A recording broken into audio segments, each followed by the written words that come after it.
Oh, hello everyone. You caught me at a bad moment. I was busy drinking from my Fantasy Haven mug. Let me just place it down here. What mug, do you ask? Oh, only the limited edition Fantasy Haven mug coming out soon. Guess what? That's a lie, because it's not limited edition. There's as much of it as possible.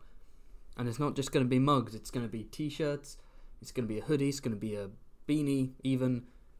Fantasy Haven merch is dropping on Fantasy February. If I keep throwing out the word fantasy, you might be interested. But that's not for now. That's not for now. We can talk about that at a later date. Now we got to focus on part 4 of ranking A Song of Ice and Fire sigils. So, what are we doing in this live stream? Before, we've looked at the sigils of all of the Lord Paramounts and Lords Bannerman and the minor lords from the north to Dawn. And now we're looking at the last bunch of canon and semi-canon sigils. We have a few, I guess, offshoot branches, right? Cadet branches, offshoots that I wasn't able to mention before, or I forgot to mention. Next up, we will be looking at extinct houses of Westeros. Ancient ones like House Justman, to slightly newer ones like House Horror, and even House Darklyn, super recently extinct, and House Rain and House Tarbeck and so on. And then we'll be moving on to, finally, the personal coat of arms, which I'm super excited for, personally. The individual sigils of specific characters that we'll be going through. And then, I think, I said last stream was going to be the penultimate stream. I changed my mind. This is the penultimate stream. The next one will be the final sigil one. Then I want to have a whole tier list dedicated specifically to the Game of Thrones and House of the Dragon sigils. So I wanted to leave them for another time. Now, I do see a lot of confusion in the chat, and that might be down to the fact that, yes, I launched this live stream the minute it was due. No more late Lord Haven. I'm punctual as hell. You can trust me now. The Muppet Tully send their regards. Well, that's the thing. Quinn the GM has released a new video, falsely titled "The Best Lords in Westeros" or some bullshit. His proposal is that the Muppet Tullys are somehow good in some way. I know, ridiculous. I know. So the hatred and bitterness I feel is driving me onwards, and it's driving me to be on time. So the late Lord Haven, he's no longer slacking, because I have an enemy in my midst. I have a rival. I have a nemesis. House Stark has House Lannister. House Atreides has House Harkonnen. I have Quinn the GM, and I will not stop until I've overtaken him in subs. He's crushed. His Muppet Tully propaganda is utterly obliterated from the world of A Song of Ice and Fire YouTube. Anyway, is Rhaenyra's graphic design is my passion sigil on there? No, how did I miss that? Why was that not on the list of personal sigils?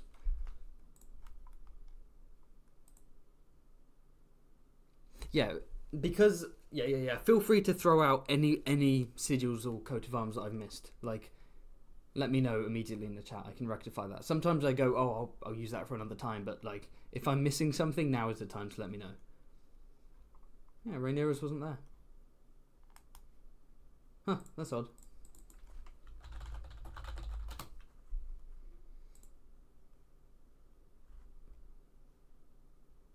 Okay, a couple of versions. I'll get that up in a second. So, before we begin the live stream, I'll do my classic like the video to help with the algorithm. Subscribe if you haven't already, and if you're interested in the Patreon, you can check that out. Some goodies there. But yeah, let's sit back, grab your popcorn, and enjoy the video.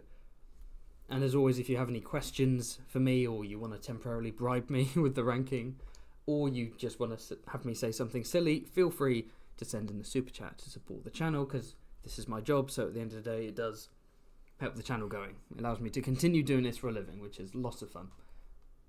And at the end of this stream, I'll talk about what's coming up next on Fantasy Haven. But without further ado, oh no, why is that going below? That's a shame. Let me change that for a second. These two need to be sent to back, don't they? Where we go? What? Can I not send this back? I guess I'll just send all of these to front. Oh, I haven't got to do it one at a time, have I? That's ridiculous. Oh, I'll deal with it when it comes up. So, first up, we're going to deal with the Boomer Lord Haven strikes again. There we go, the layer. So, first up, like I said, looking at some of the branching houses, we're going to look at the Baratheons. So we've ranked House Baratheon of Storm's End. Pretty sure I gave that an S tier, right? I wiped all the previous ones just to give some more space. So here we have House Baratheon of King's Landing on the left, which is the coat of arms personally used by King Joffrey. And on the right we have House Baratheon of Dragonstone, used by Stannis Baratheon, but specifically after he has embraced the Lord of Light. So let's start with the one on the left. What do we think? So it's essentially the Lannister sigil and the Baratheon sigil merged together. Obviously, I think I gave the Lannister and the Baratheon sigils individually S tier. But that doesn't necessarily mean that if you slam them together, it's also going to be S tier. It's got to be aesthetic, and it also needs to have an interesting backstory. So the backstory, obviously, is that the Lannisters are growing their power, right? Where Tyrion is acting hand, and then Tywin becomes the proper hand. Cersei is the mother of the king and the prince and the princess. You have Jaime Lannister as Lord Commander of the Kingsguard, blah, blah, blah. You know, the court is being dominated by the Lannisters. They are taking over. And so what better way to signify this and to represent this than to have Joffrey proudly displaying his Lannister heritage, right? He's not just a Baratheon, he's a Baratheon and a Lannister. And so we have the Lannister lion and Baratheon stag rampant. I remember the word. Rampant, which means they're on their hind legs and they're kind of clashing. They're fighting each other. Now, aesthetically, I think this looks very nice. Right, so the reason for existing is cool. And aesthetically, it is, yeah, because there's some matching stuff here. So the golden line on red, the gold fits nicely with the gold of the Baratheon sigil. There's some crossover there, and the golden crown on the neck, and then the red of the Lannister, and on the other side we have the black of the stag. They are all colours that complement each other wonderfully. You know, black and red, golden. Black and red, golden red, golden black. It all works. It all comes together beautifully. We've got some A tiers and S tiers in the chat. I think S tier might be a bit too high. It's very nice. It's not as good as the sigils on their own, though. It's not as good as the individual ones, so yeah. I will put it in A tier. It's not quite S. Yeah, A tier. It's very, very good. I might even change my mind. You know, I'll quickly say this now. For my upcoming video, the one on Friday, it's going to be a short, not short, but it'll be a chill video. So it's not an animated one. It's just taking part one of my live stream where I ranked the big houses, the sigils of the big houses, and then just kind of editing it down into a fun little meme video. Again, little, but probably like an hour or so. But I thought that would be a kind of an easy week for me to edit that before I go jump back into the world of animation. And listening back to that live stream, I'm like, oh my god, do I ramble? Not only do I ramble, I'm constantly repeating myself. And the amount you don't have no idea how much editing I have to do. I'm like, oh my god, did I really just say that? Did I really just call orange a primary colour? Like, I don't know what that was. Anyway, let's move on. So next up we have, as I said, House Baratheon of Dragonstone. So we have the flaming heart of the Lord of Light. So that represents the Lord of Light and the R'hllorist religion, I guess.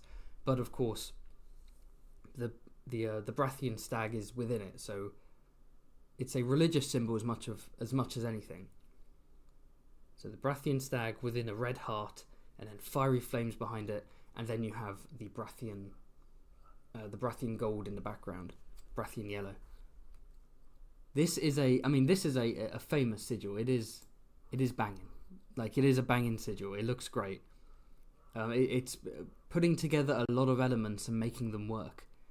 Because again, just because a sigil has lots of parts doesn't mean it's inherently cool or inherently bad.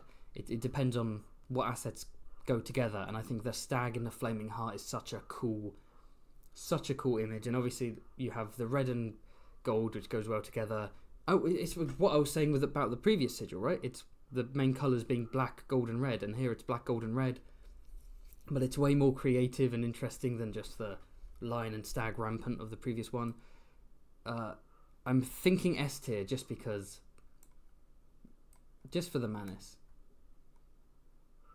And I've said this before. I'm a sucker for like certain colours in certain environments. So the idea of specifically the colour like red and pink being in the snowy north is really cool to me. So the previous example I gave was, you know, the pink Bolton cloaks or the red umber cloaks being in the north is a really cool image. And likewise the idea of all these southern soldiers in like, you know, red surcoats and so on, bearing the fiery heart of Sansa Baratheon, riding over snow in a blizzard. I think it's such a cool image, and it's a shame we didn't see much of this in the show, or at all. Was this sigil even in the show? Did we see the flaming heart? We may have done. I don't know if any of you can hear the dog. Hopefully not. It's the neighbour's dog, a very yappy. Oh, looks like we got ourselves a cheeky little super chat. Where did it go?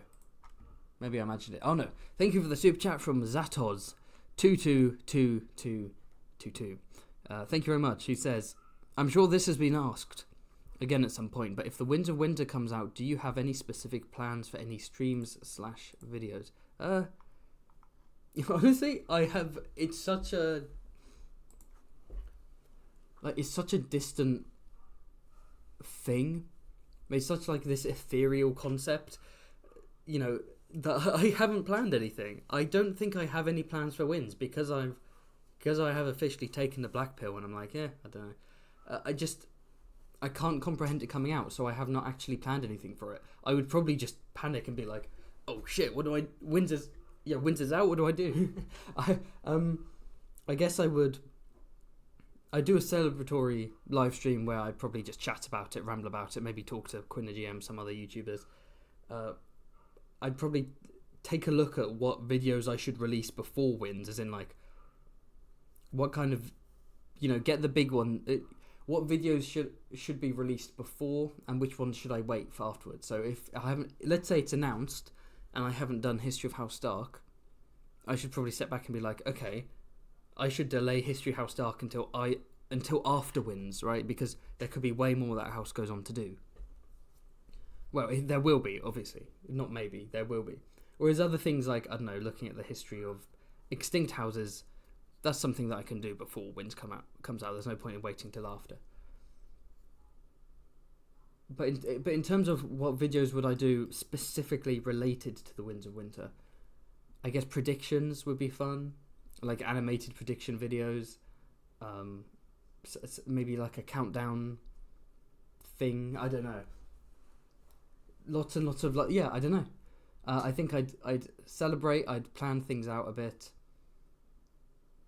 and then when it came out itself, it would basically be a bunch of lore videos relating to the book. So for sure I'd do live streams talking about the book and reviewing it, maybe even chapter by chapter discussions with Quinn or whoever, and then I could even do like an animated recap of Winds of Winter, like Winds of Winter, an animated summary, and then like a brief overview, and then dive into more specific areas, maybe update some of my older videos to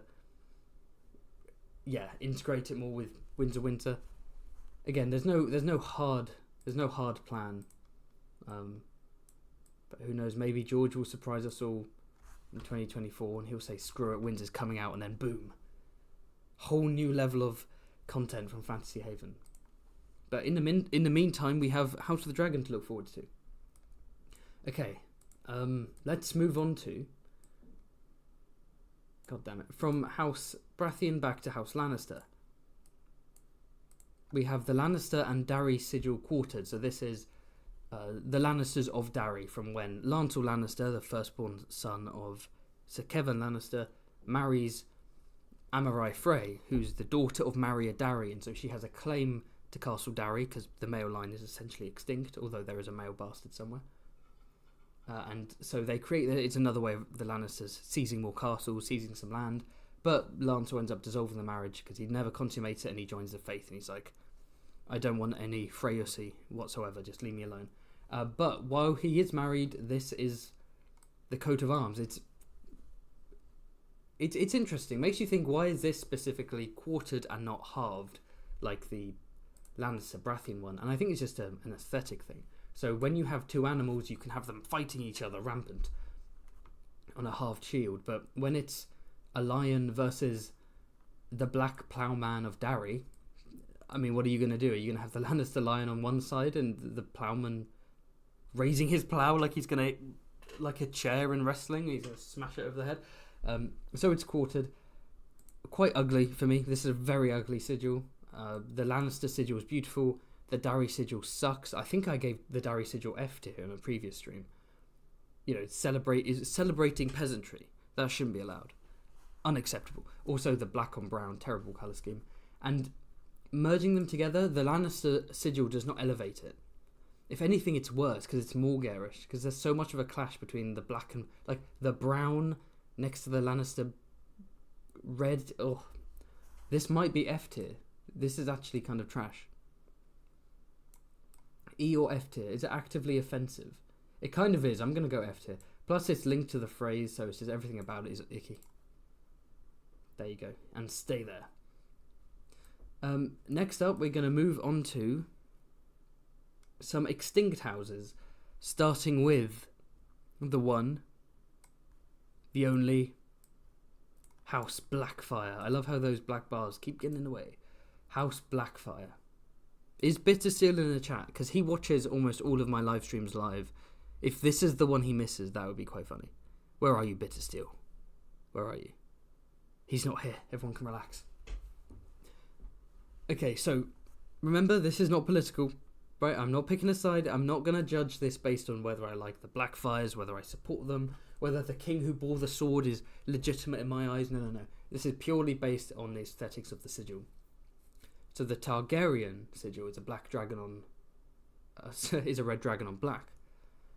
And I think I gave that S tier because black and red is a great combo. And this is reversed because bastards usually reverse their coat of arms, and Daemon Blackfire reversed the colours and took the name Blackfire. So, and he was known as the Black Dragon because of this sigil. I think it looks awesome. Like I said, black and red is brilliant. I think, for me personally, while the Targaryen sigil is obviously more iconic, I think this sigil is better than the Targ one. Like, visually, I think the three-headed black dragon on red looks cooler than the red dragon on black. Only by a bit. Like, they're both S tier, but for me, the Blackfire one is really cool. So I'm slotting this right into S tier. No question about it. And if you haven't already, check out my Blackfire animated videos. I have a whole 20-minute video about the animated history of House Blackfire. And I also have a follow-up video about Young Griff, because hey, maybe the Blackfires aren't so extinct. And another what if video about what if the Blackfire rebellion succeeded. I need to do more of those this year. People really want that. But another super chat from Zatos, thank you very much, who says, just wanted to say, been watching these since Purple Hot D videos, keep it up, man. Whoa, you are an early fan.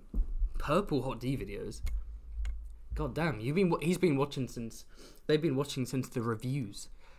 Since those terrible old 2022 reviews where I'd like clip out the characters and put them in front of a purple background, back when the aesthetic of my channel wasn't blue and gold but was purple. Garish, to say the least. You're a long time fan. Wow, that's great. That's actually insane. It's really fun when I see people who are like, yeah, I used to watch you back in the day. Awesome stuff. What else are people saying? Let me just check the chat quickly. Where can we find all these PNG images of the sigils? Every single sigil that I'm using in my tier lists come from the A Song of Ice and Fire wiki. There are all kind of different interpretations of each sigil, but I decided to be uniform with them, to have the same style for all of them, so that we're not necessarily judging them based on the artist's interpretation. It's more like this is the baseline, and then we work with what's there. So even if a sigil looks bad, I can be like, but the ideas within the sigil could look good, you know. Okay, I think that we should move on. Next up, we have House Darklyn. Darklyn schemes, indeed. House Darklyn, of course, being obliterated by the Mad King, because they kidnapped the Mad King, and he was there for 6 months, and he went even more crazy, and then he was rescued by Barristan Selmy, and he just ordered the complete and utter destruction of House Darklyn. So they are pretty dead. But what do we have here? So it looks like we have yellow and black, kind of a diamond pattern, for like three quarters of it, the yellow and black diamond pattern. Yellow and black can look good, can be a really nice colour combo. I think it certainly suits diamonds. Very simple. But then we have something on the left which intrigues me. We have the left quarter, I suppose, is just red, and there's 1, 2, 3, 4, 5, 6, 7 white shields. Yes, Carl in the chat, Checky. Yes, it's the diamond pattern's known as Checky. But the 7 white shields, is this related to the Kingsguard? Yes, yeah. Someone mentioned in the chat, white shields are based on the 7 Darklands who joined the Kingsguard. That's what I suspected. So yes, it's makes you think, do they add to their... Oh, rest in peace. Did they add to their sigil over time? Was it like...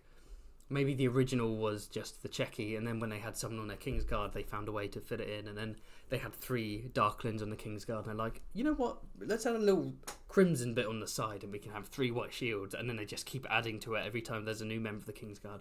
It's clearly something they have lots of pride in. So there's some nice lore there. It's a simple sigil, but there's nice background lore, and it is pleasing to the eye. It's not too much of a clash. It does have that kind of old school European sigil feeling, you know, where it's just a bunch of patterns. Not as interesting as most of the Song of Ice and Fire sigils, but it does the job. This is like a... Yeah, this is like a C. This is a C. I almost put it B, but I don't think it... I just, compared to other sigils that exist, I don't quite think it's good enough. It's okay. It's a C. It's fine. It's fine.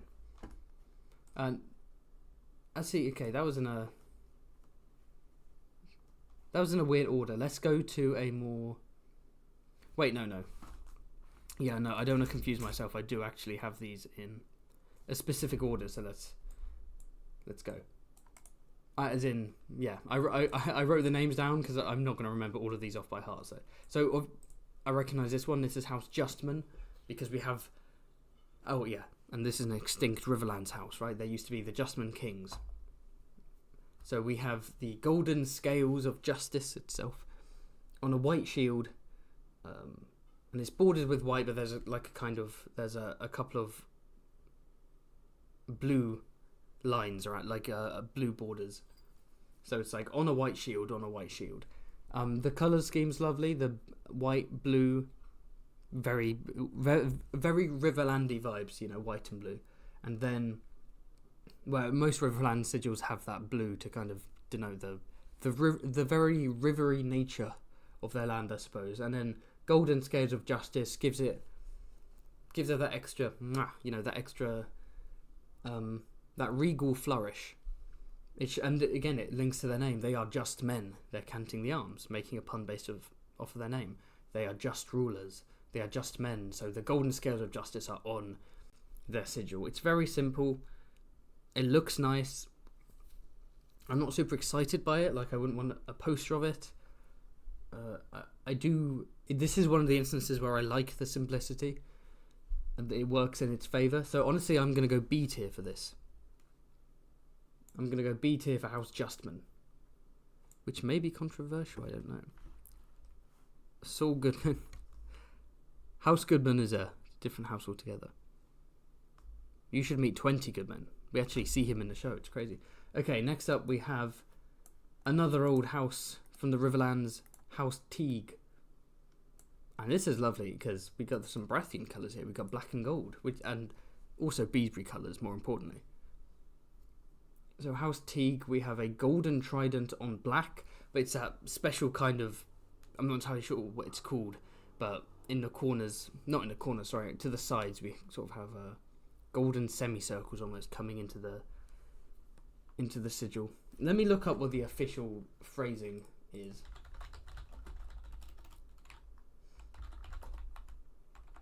Hacking into the mainframe. There we go.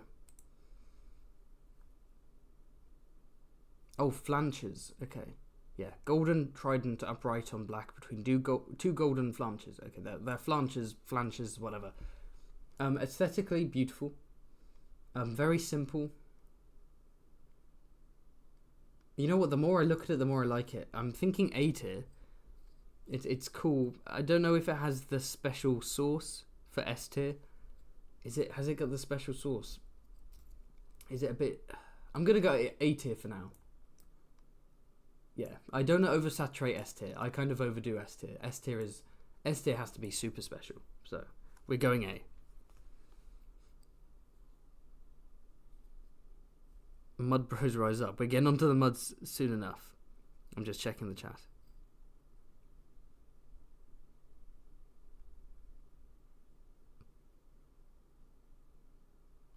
Okay, so next up,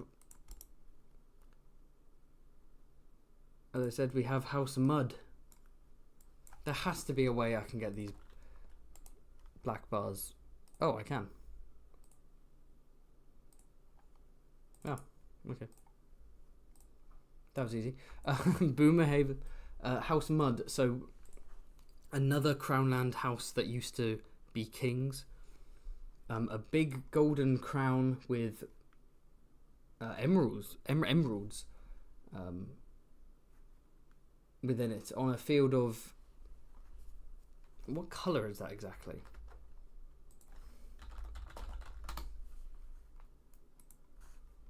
An emerald encrusted crown, I guess. Let me see. Yeah, a golden crown studded with emeralds. Studded, that was the word I was trying to think of. I was kind of, if you're wondering why I was pausing there, I was trying to think of the word studded. Oh, okay, a red-brown field. Yeah, I thought that looked red-brown. I was just double-checking that the artist hadn't...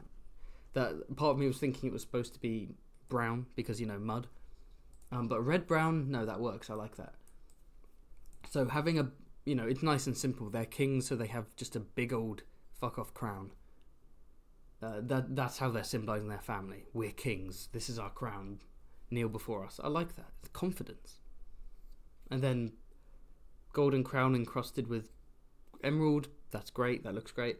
The reddish brown, I mean, it suddenly suits, you know, their house mud. That's probably where that colour comes from. Another case of canting the arms. Does the background go with the crown, though? I don't think it does. Unfortunately, I don't think... It's not that, it's not as bad as if it were a brown background. You know, it's salvageable, but I'm kind of thinking... Maybe C tier? Like, it's okay. There's some good stuff. There's some dodgy stuff. It ends up in the middle. What do we think? Okay, all the way down. There we go. F. People saying F. People saying D. Hey. Remember, people, we are not ranking House Mud themselves. I know people have a weird loyalty for House Mud. We are just doing the sigils. C. I'm gonna stick with my gut. Let's do C. There we go. And next up, yet another extinct Riverlands house. A lot of them come from the Riverlands. House Fisher. And here we have a crowned fiche. For any French speakers in the audience, my favourite cuisine, my favourite choice of cuisine personally is le fiche au chocolat. It's beautiful. I have it almost every night. So here we have a crowned, I believe that's a catfish, isn't it? It's a crowned catfish on blue. Hey, it's got the Fantasy Haven colours, blue and gold. I love it. Blue, gold, and silver. Oh, this is literally the The colours of Fantasy Haven, the silver of the armour, the gold of the background, and the blue of my surcoat and cloak. Are we thinking S tier? Just because it lit? No, of course not. So I like the idea of a crowned fish. That's, a Riverlands king with a crowned fish. That's beautiful. On blue, representing the sea. So symbolically, I like what it is. Visually, okay, but it is kind of funny. Honestly, I'm thinking C, but I might go B just because, like, a crowned fish is kind of amusing. I'm not going above a B. You could argue that's too high up already. Someone's wondering what it is I said. No. Le fiche au chocolat. Not poisson. Le fiche au chocolat. It's a special delicacy where you mispronounce, you outright misspeak and say the word fiche instead of poisson. And then you get a fish, and you call it a fiche, and then you pour chocolate on it. And so it's raw fish and chocolate. It's delicious. Look it up if you haven't already. It's amazing. Next up we have House... Oh, yes. Oh. Sticking with the Riverlands, we are moving on to Harrenhal. Because Harrenhal was run by a lot of houses, and all of them were driven into extinction. Why? Was it their own hubris? Was it the kings, the tyrant kings who ruled over them? No, it was the curse. The Curse of Harrenhal. I actually have a 2-parter about the Curse of Harrenhal if you want to check that out. But yeah, House Horse should be over here. It's there. So let's start with House Hor/House Horror. It's spelled Hoare. In the Game of Thrones history and lore, it's pronounced horror, and they may have just said that because, for the sake of the listeners, they didn't want people thinking it was House Whore. I'm going to go horror, because the more I say whore, the more likely I am to be demonetized, but by this point I've said it like 10 times, so... Oh well. Let's say horror, because it sounds cooler. House Horror. The former kings of the Iron Islands conquered the Riverlands. Harren the Black created Harrenhal, but of course their entire line was wiped out by Aegon the Conqueror and Balerion the Black Dread. So this is a fascinating one. There's a lot going on here. So this is quartered, but not in the classic top left, top right, bottom, blah blah blah. It's quartered in a sort of it's diagonally quartered. So at the very top we have a golden boat on black, but then to the right we have a green tree on white. To the bottom we have a cluster of red grapes on yellow, and then to the left we have a black raven on blue. And this quartering is broken up by silver chains. So I don't actually know the meaning behind each of these elements of the sigil. So I'm going to try and work it out, and then I'm going to look it up afterwards. So I'm guessing the golden rowboat the golden longship on black, that's just meant to represent the Iron Island, fleet, the ships. He is the king of the Ironborn. The tree on white, is that supposed to represent the Riverlands, that he's conquered the mainland? Because the whole thing with the Iron Islands is we do not sow, they don't grow their own resources, they have to go and raid them. So that's the fact that they've conquered mainland. The red grapes, did they hold the arbor? Did the whores hold the arbor at some point, and maybe they produced some wine? I don't know. And then to the left, the black raven on blue, that could be anything. How about I look this up instead of guessing, because all I'm doing is embarrassing myself.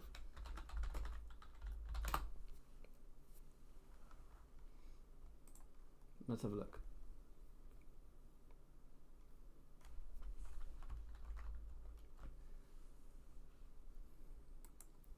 Okay.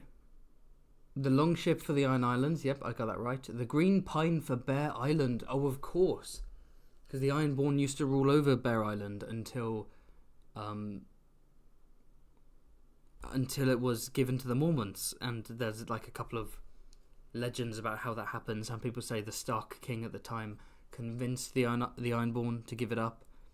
Other people say that it was actually a wrestling match. and that the Starks won the wrestling match or something like that. Okay. The Grey Cluster is for the Arbor. Okay, I was right. They did used to hold the Arbor at some point. And the Black Raven is for the Maces of Old Town. All bound by the iron chains of the Iron Men. Okay, so again, my Iron Island lore is rusty. It's been a long time since I've delved into that. Did they used to hold Old Town, or did they raid Old Town and kidnap a bunch of maesters? Either way, very interesting. Really cool. So, yeah, so the idea behind it is really awesome. That here's a bunch of imagery representing what the Ironborn holds onto, the land it holds onto, what they give the Ironborn in return. And it's all bound by that chain separating them, but also binding them together. It's very oppressive. It's quite grandiloquent. I was going to say grandiloquent. Quite grandiloquent in the sense that it's really showboating, showing off how much they own, how powerful they are. It's not just a simple little animal. It's like boom. This is our power. This is our rule. Yep, Haven's rambling again. Hold on. Let's wrap things up. So. The black longboat on the golden longboat on black is a great image. That in itself could be like an A tier sigil. The green pine tree on white, again, Bear Island. I appreciate it. It does look okay. The red grapes on yellow. Not actually a fan of the way that looks. Yeah, not a fan. It's okay. And then the black raven on blue does look cool. I think I'm gonna go A for this. I think it's good. I think it's really good. I don't think it's quite S tier. I don't know. Maybe there could have been a better color scheme with the grapes at the bottom, but that's a nitpick. But so it's not flawless, but we're going A. Yeah, I think it's a cool sigil. Just checking the chat.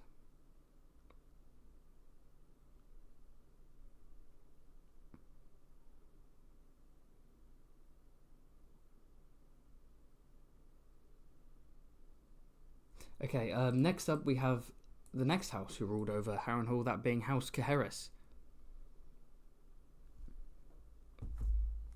Sorry, I got distracted. I was going back through the chat for a while and people getting annoyed at me saying fish or chocolat. You should try it. Don't diss it if you haven't tried it. It's some beautiful milk. It doesn't have to be milk chocolate. It can be white chocolate, dark chocolate. Melt it in a pan, pour it over some raw fish, tuck in. It's beautiful. It's what I'm going to be eating after this stream. So, House Caeharis. This is a weird one. In fact, this is one that I need to get the specific description of up. First off, it is metal as hell. We can all agree. It's like, looks like an album cover. Yeah, a flaming saltire, red and yellow between 4 white skulls on black. So yeah, it's crossed and it's flaming. The flames with the flames on black, great color combo anyway. Red, yellow, black. But then you have the white skulls dotted around it, looking like that queen color, you know. Oh, that's very nice. It's creepy. It's dangerous. It's foreboding. I really like it. And actually, from what I remember, the message behind it is also pretty rough. It's like it's meant to represent the death of House. Oh, that's what it is. I thought, yeah. I remember. It's meant to be a mocking sigil of House Horror. It's meant to be this in flames, right? It's like representing the death of House Horror. We are your replacement. Even though they're not responsible, we are picking up the burnt, charred mantle that you left behind when you refused to bend the knee for Aegon the Conqueror, and now we're the Lords of Harrenhal, right? So you have all these 4 elements with the chain in the middle. The chain is now in flames, and the elements the Ironborn were boasting about owning, replaced by skulls representing the dead members of House Horror, because Harren and all his sons were burned alive. Okay, that might be S tier for me. Not only does it look great, the actual message behind it is just like a violent brag. So next up we have House Harroway. House Harroway is it's a flaming castle. The two main colours being black and orange. So black and orange, you know I love that colour scheme because of how highly I ranked House Peak in the previous live stream. Flaming castle, I think, just representing Harrenhal. So, I'm going to go A tier for this one. That's really cool. Oh, no, B tier. B tier for me. I don't go overboard. I can't be too generous all the time. Next up, House Towers. 1, 2, 3, 4, 5 black towers on white. Then it's all this. I never know what to call it. It's bordered by black and white and red, and then more white. Very boring, this one. Yeah, very boring. They're called House Towers. They have towers on their sigil. There's a reason behind it. But it's very lame. It's below C tier for sure. It's not F tier. It's not like insultingly bad, or it's not gross to look at. Maybe D tier. Just a bunch of towers on white.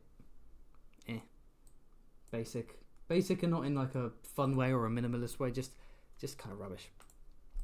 And next up we have House Strong. Now I hate the House Strong sigil. This is considering how much of a role they actually play in Fire and Blood, right? In the early stage of Targaryen rule before they are wiped out. They have such a boring coat of arms. It's a blue bar and a red bar and a green bar on white. It's so lame. It looks weirdly. It looks weirdly like modern. It doesn't look historical at all. Yeah. People talk about Rhaenyra's sigil being graphic design is my passion. This is graphic design is my passion. And I get the point, right? I get that it's meant to represent the blue fork, the red fork, the green fork, the rivers of the Trident. But that could have been conveyed in a better way than just bars on white. It's so clinical. And it's too minimalist. It's way too... You could have just had like 3 flowing rivers. If you can keep it simple, but 3 flowing rivers, different colours. This might be F for me. I'm like pissed off at how boring it is. Come on, there's no excuse. The Hot D version is a lot cooler. It's a lot cooler than this. But we'll get into that in our next live stream where we look at Game of Thrones and Hot D. But next up we have House Hwent. We looked at House Lothston previously, which is clearly some blood link to House Hwent, presumably because they've got a bunch of bats on yellow. But here we have the Black Lothston bat. And in the background, the idea of like a bat in the front, the bat house, that's cool. And Lothston is a fantastic name. And it's associated with people like Mad Danelle Lothston, who allegedly bathed in the blood of virgins and kidnapped children with her giant flying man bats and all the cool, crazy stuff. But then the background lets it down. That's a shame. The foreground, lots of promise. But then the background, it's white and yellow halved. Nah. I don't like it. It's not pleasant. It's a shame.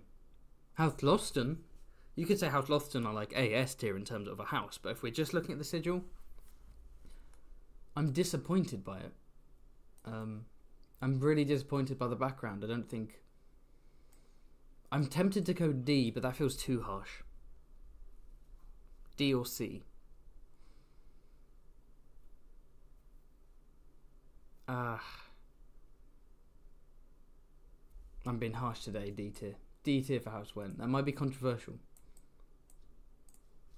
But it's more annoying that a potentially good sigil is ruined by a bad background. Okay, next up, we are moving over to the Westerlands. This is House Perrin. And I do wonder if they're related to the Lannisters in some way, because of the lion sigil, but not necessarily. So, okay, how do I begin to explain this one? I will explain it in the best way I can. Unofficial terms. So in the background we have white and kind of, I guess, maroon vertical bars, and then on top of that we have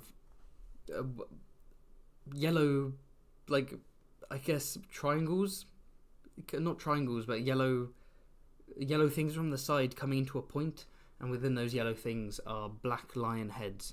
That was a terrible description. But I do not know the official terminology there. I don't know the nomenclature, as Tyrion would say. I always found that was such a weird line for me. And this is a nitpick, but it was either season 7 or season 8. No, season 6? No, not 6. Yeah, season 6. I think it was Tyrion in Marine. And he just says something like, I don't know the nomenclature. And I was just like, what a weird word to have in a medieval fantasy series, nomenclature. Like, what? One of the, again, nitpicky, I know, but it's an example of the dialogue just getting kind of weird in the later seasons.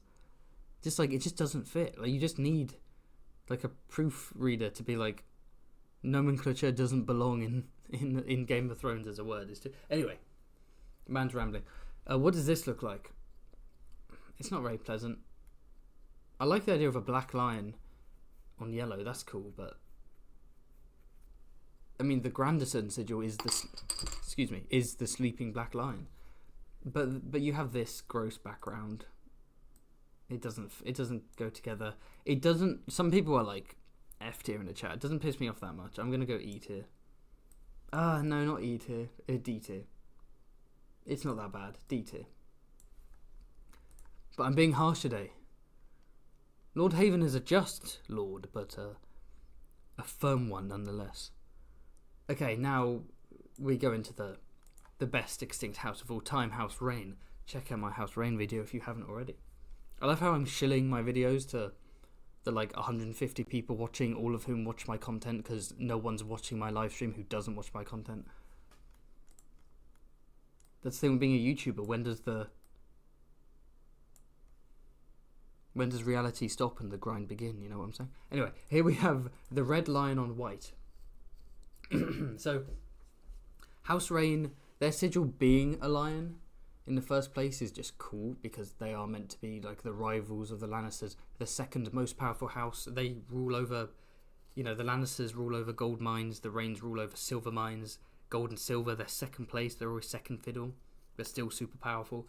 And then it means that the Reigns of Castamere song, I wouldn't be surprised if George came up with the Reigns of Castamere song before he came up with the Reigns of Castamere sigil, where he was like, yes, have them also be lions, and then coat of gold, coat of red, blah, blah, blah. So the red lion on white, I think it's really cool. I think it's a really cool colour combo. And it's not quite as good as House Lannister, which is far more, I don't know, it's got more punch. The golden line on red is way more powerful and regal and denotes wealth slightly more, I think, than the red line on white. Or is it meant to be white, or is it meant to be silver? I think that's silver, actually, isn't it? And that feeds into the whole, again, whether it's silver or white, I think it does feed into the whole Lannister gold, Rain silver, gold mines, silver mines, first place, second place, most powerful, second most powerful. I think it looks great. I'm not going to go S tier, just because Lannister's an S tier, and I don't think it's equal to Lannister and how it looks, but for me personally, I really like the Rain look. I think it's really cool.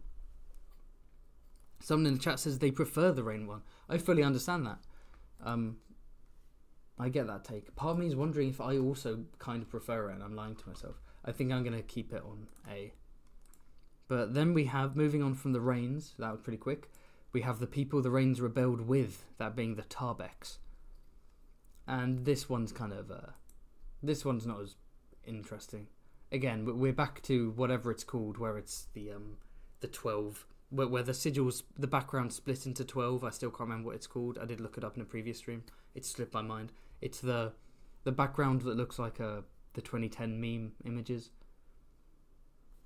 Rebels against the Lannisters, dies immediately, and you're like, yeah, I'm going to share that on MySpace. It's crazy.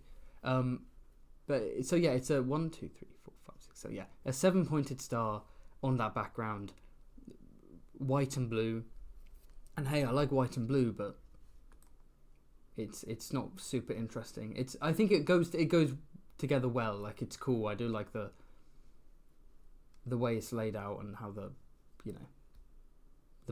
whites on white and blue on white on blue and all that stuff. But I'm just gonna go C, yeah, which is quite generous actually. I just think it's okay. It's okay. It looks nice. I know what they're going for. And then the 7-pointed star is probably reveals Andal heritage, I guess.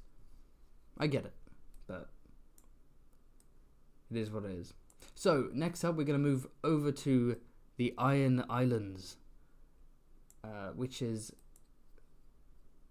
we looked at before with horror. Now we have House Grey Iron, where we have a king, a green bearded king with a black crown on grey, former king of the Iron Islands.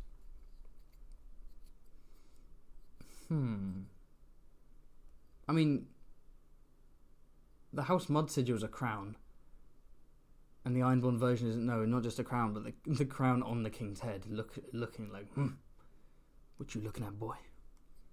What am I thinking here? I'm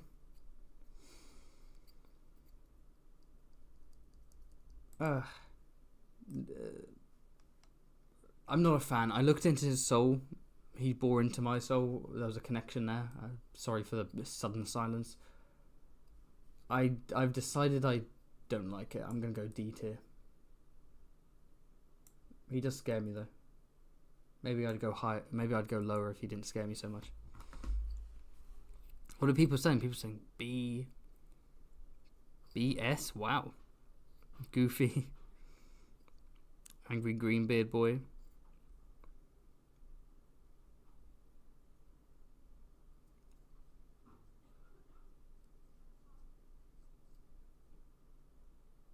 Okay, and now we've done it. We've finished all the extinct houses. Thank you for watching this live stream, etc, etc. I've done that joke before, haven't I? Let's move on to the personal coat of arms.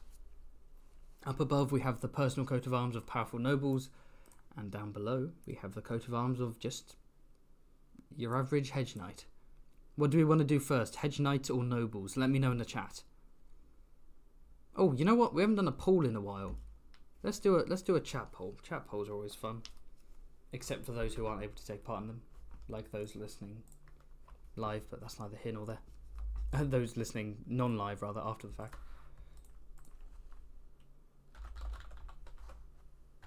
Nobles or hedge knights? What personal coat of arms are we looking at next? Or first, rather, because we haven't done them yet. Meanwhile, I'm going to have some water.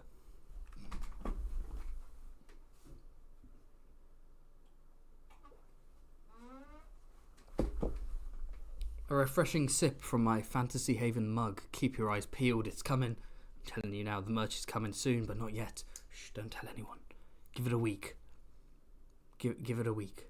Maybe 2 weeks. Maybe less than a week. What was the poll about again? What we're doing next, my good friend? Are we doing the personal coat of arms of nobles or the personal coat of arms of hedge knights first? Doesn't matter which one we do first, it's just always fun to throw out in a poll. Yes, and with my water, I'll be eating some fish or chocolate. Oh, I'll tell you what, Rhaenyra. While you're voting in the chat, check it out. We need to rank Rhaenyra. Oh no, she will come with the personal coat of arms, won't she? Yeah, actually, I'll put Rhaenyra and Aegon next to each other when we do the ranking. That'd be fun. So I'll put her there. How is the poll doing? Okay, we have 69 votes in. Meme. 64% of people have voted for nobles. 36% have voted for hedge knights. That's probably not going to change dramatically. I'm ending the poll. We are doing nobles first. In that case, let us begin with Rhaenyra and Aegon. So for those who have not read Fire and Blood, maybe you've watched Hot D but you don't know much about the Dance of the Dragons, these are the personal sigils of Rhaenyra and Aegon respectively, because obviously they can't fly the Targaryen sigil because they both fight under the Targaryen sigil, right? In the sense of they're both Targaryens. Whoever wins wants to still display their house with the red dragon on black, right? So if you have two armies that are both bearing the red dragon, it's just going to get confusing. So they need to temporarily push forward their personal coat of arms as the banners for their allies to rally behind. Which is why it seems kind of confusing in House of the Dragon, at least in the trailers, that Rhaenyra's faction appears to be rallying behind the red dragon on black, which just feels like Rhaenyra openly claiming a powerful symbol of legitimacy, and Aegon not doing anything to respond to that. But anyway, we have... So let's start with Rhaenyra's. This is the meme, right? This is like the infamous sigil that people roast for being kind of shit. It's quartered. Top left, bottom right, the Targaryen sigil. Top right, the Arryn Falcon, the blue Arryn Falcon on a white moon, and then bottom left, the silver Valyrian seahorse on sea green. So the idea of Rhaenyra bringing all these different important sigils into her coat of arms is interesting. So obviously she's a Targaryen. Her mother is Aemma Arryn, and she wants the Arryns on her side, and so she's showing respect there. And likewise, her children are supposedly Valyrian. She has the Valyrians as powerful allies, and so showing off the Valyrian sigil as well. The Arryns, the Valyrians, and the Targaryens, all the important players on Team Black. Or at least that's what Rhaenyra was trying to push for. Unfortunately, it just looks ugly. Like, I don't know how to defend it. It just looks bad. These sigils just don't go together at all. As I said before, the golden Lannister lion on red and black Baratheon stag on gold, they fit each other perfectly. They complement each other beautifully. These sigils just don't go together. They look really bad together. It does look goofy. I appreciate that it does feel quite medievally, in the sense of medieval nobles back in the day would slam like 50 sigils together, 50 symbols into one coat of arms to show off the various generations of noble houses that they're descended from.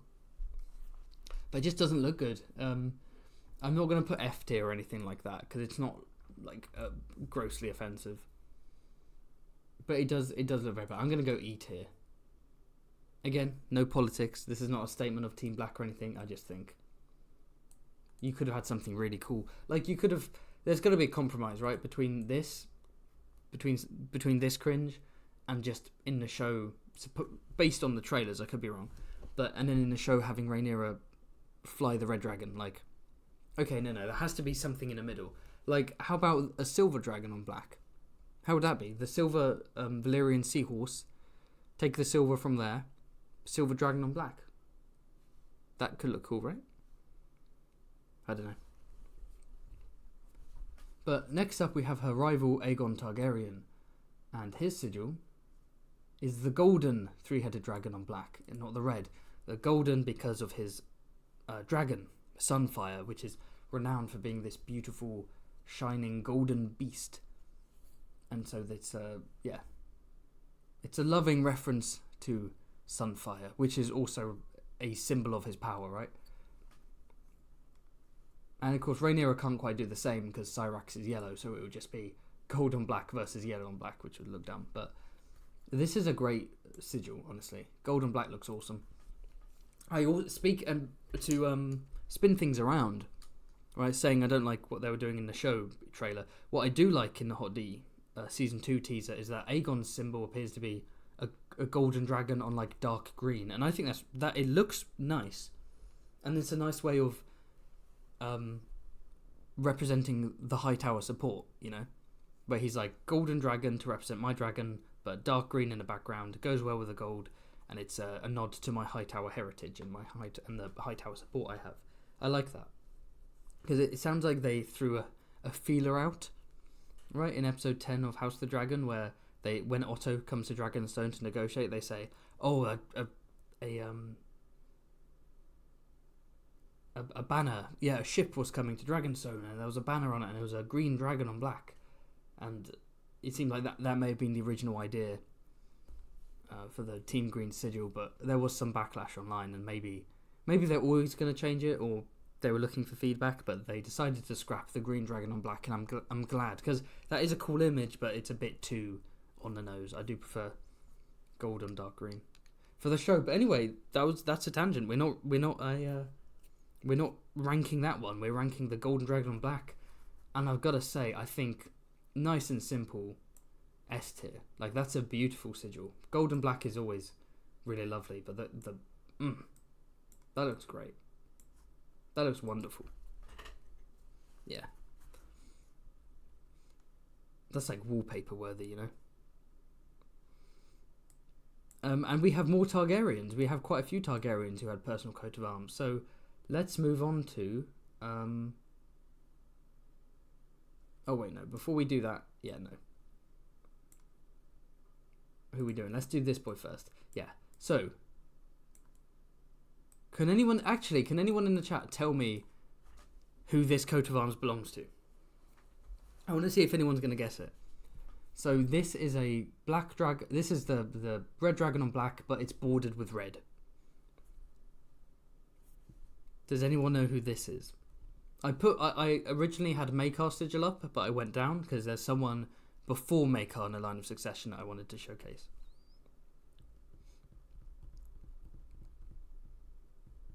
Yep. Sam, James, you got it.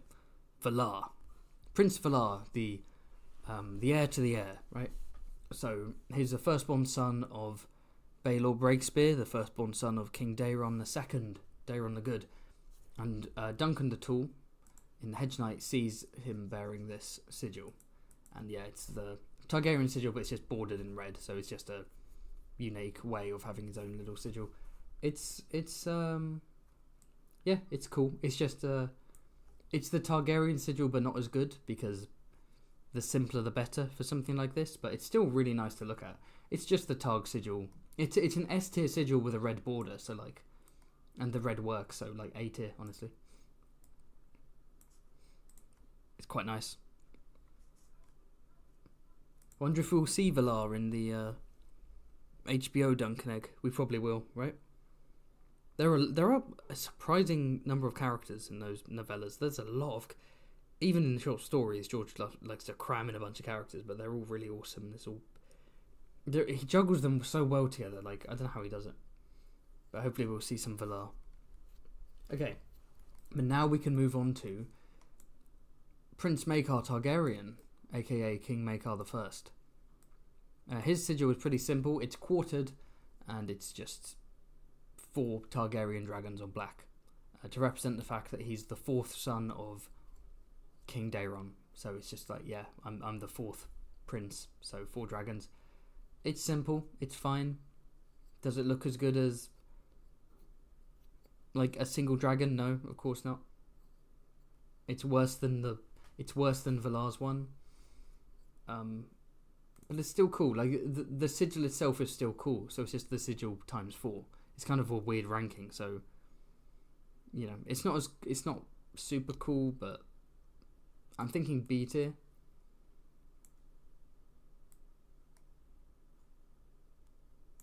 I'm gonna go B tier for that. Some people are saying C tier. Yeah. Okay, next up we have... Oh wait, no. That's not yet. We have one of Maekar's sons.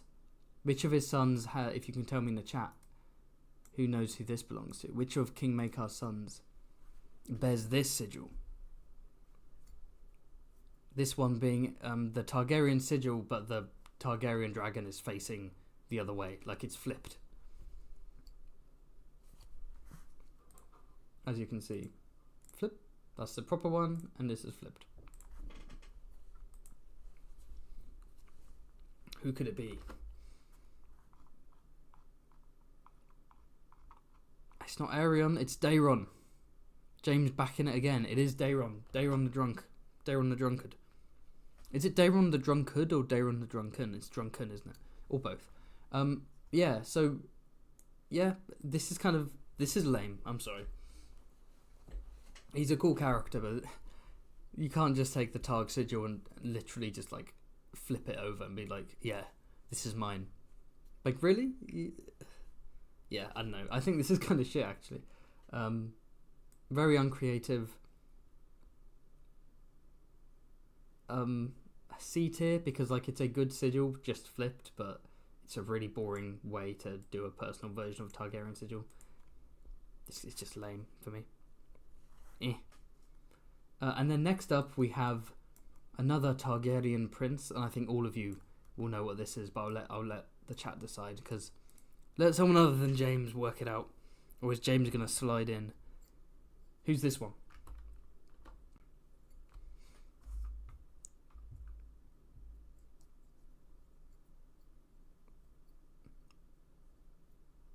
Yep, Crossfire.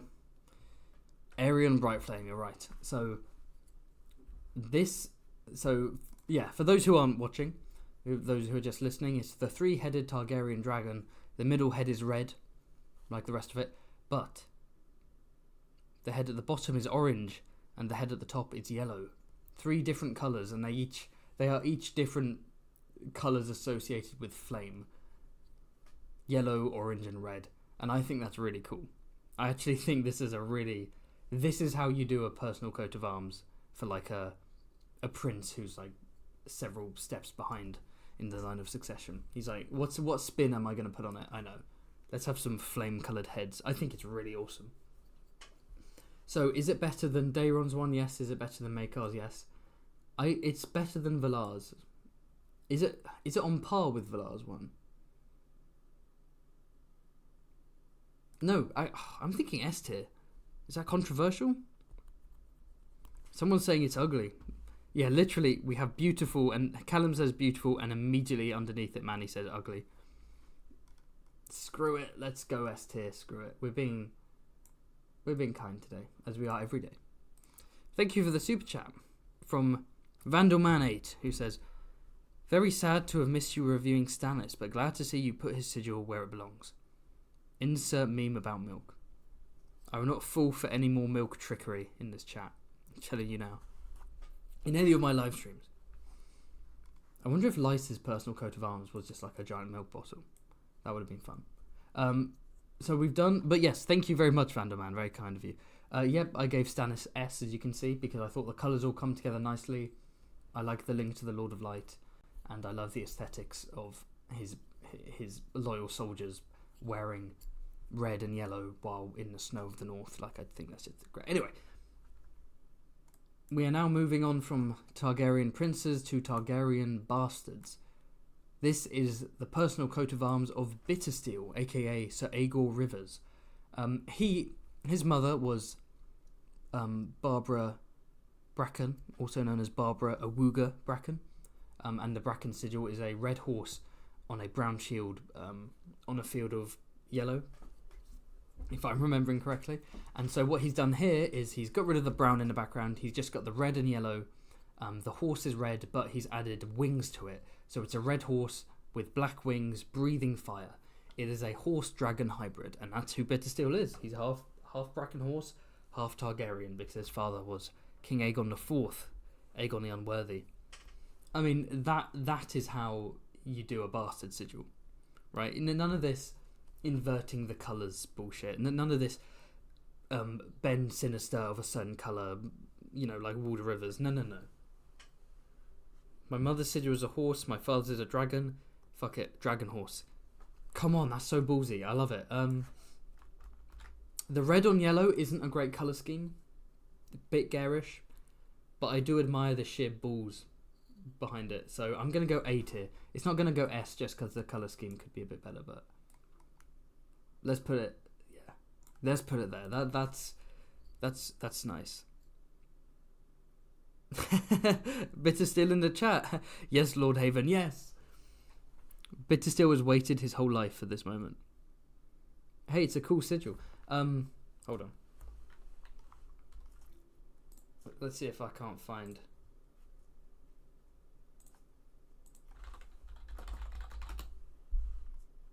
There he is. This is my drawing of Aegor Rivers for the Blackfire video. And there's my little... This is my personal interpretation of the red-winged horse breathing fire. I don't know if I took that from an existing sigil, like I traced it, or I drew it myself. I genuinely don't remember, but yeah, it's pretty badass. See, looking at my sigil, I want to put it S tier, but I'm going to keep it on A. Oh, because I think I did deliberately make the yellow behind darker to make it look nicer, but in fact, I might even leave him in the corner. Putting this lower than Erin is sacrilege. The real question is, where am I going to put Bloodraven sigil? Because if it's lower, above, or on par with Bittersteel, regardless, a war is going to break out in the chat. And I, for one, cannot wait to see it. Oh, thank you for the super chat from Vanderman, who says, can I, quote unquote, lobby you to put Bittersteel in F tier?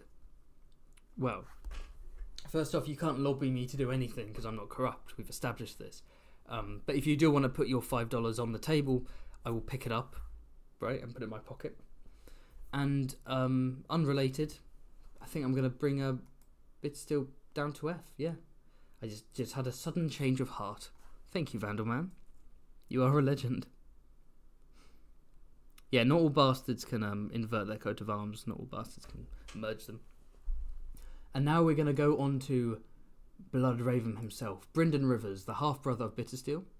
And here we have a one-headed white dragon.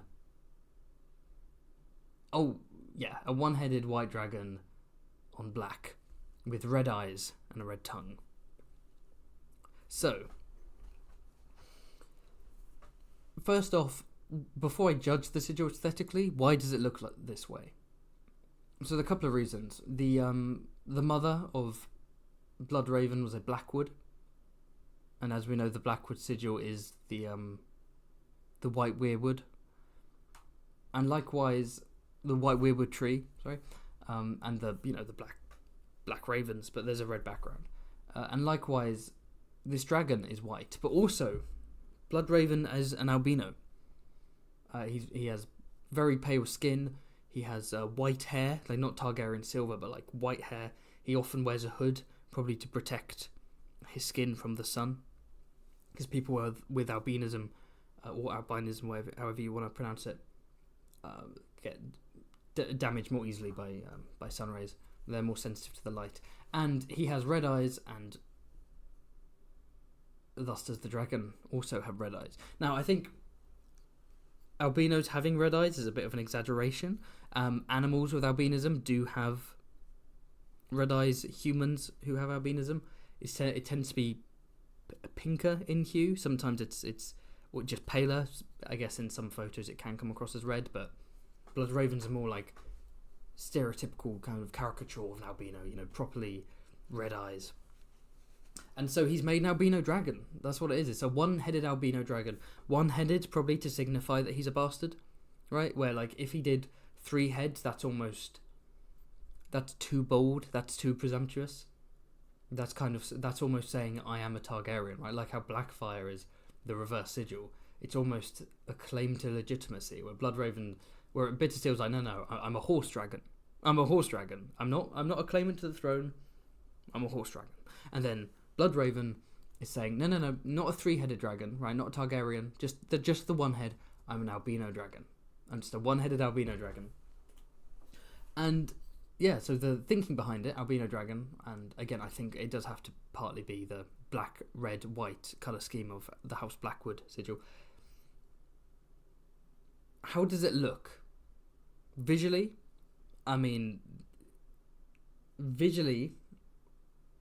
that's got to be S tier. That's amazing. I'm sorry, I was thinking between A and S, because Bittersteel is technically an A tier, right? I'll have to move him back. That has to be S tier. I'm sorry, Bittersteel. The white, red-eyed albino dragon on black. That looks incredible. Yeah, no, S tier. Why did I even debate it in my head? S tier.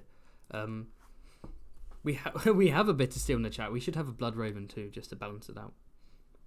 And thank you for the super chat from Kaito or Kaito. Thank you so much. Who says, Countering said lobbying, put bitter steel in S. Well, thank you very much for your super chat, and thank you for doing your part to stand up against corruption and lobbying in the government. Your counter-corruption methods are, beyond comparison. And I do want to say that I'm willing to help support your counter-corruption methods as long as I get some sort of compensation in return. And you've given that to me now. So on an unrelated note, I think bitter steel belongs in S. I completely changed my mind. It's crazy. Am I overcooking this little bit? Am I overcooking the shtick a little bit? No, I have fun with it. Thank you so much. So yes, it looks like, for now at least, bitter steel and Bloodraven are both on S tier. What do we think about that? Who agrees with me? Tyranny rules the day. Bitter steel saying F for Bloodraven. I was going to say Bloodraven is split between S and F, but half of the Fs are just bitter steel spamming F over and over.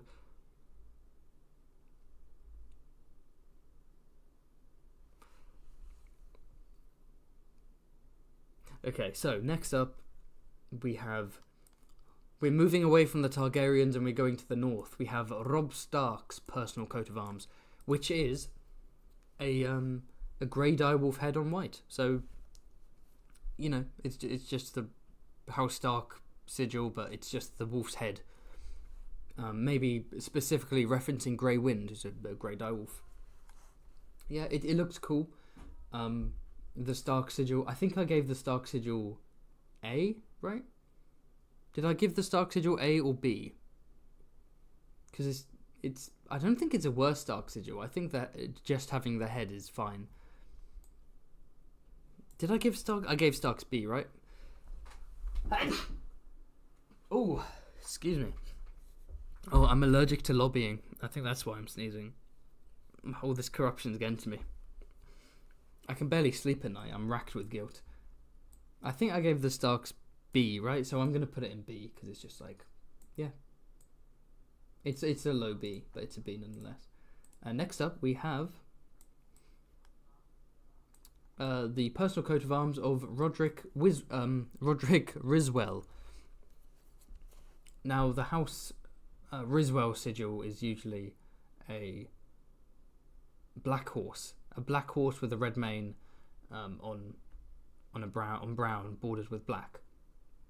So the only difference here is that the black stallion's head has been changed to a gold stallion's head. Personally, I think it's worse than the Riswell sigil. I mean, it still looks cool, but I think the black works better because it's, it has that link to the black border. It comes together nicely. I think the gold/yellow uglifies it a bit. It makes it too garish, especially, and it really clashes with the red mane. Shout out to my boy Eddie, I guess. C tier, because it has the essence of a good sigil, but it's basically taking the Riswell sigil and ruining it, but the Riswell sigil is so good that a ruined version is like average, right? Okay, now, it doesn't have much Riz, is what I'm trying to say. It doesn't Riz well. Riz bad. It's House Riz bad.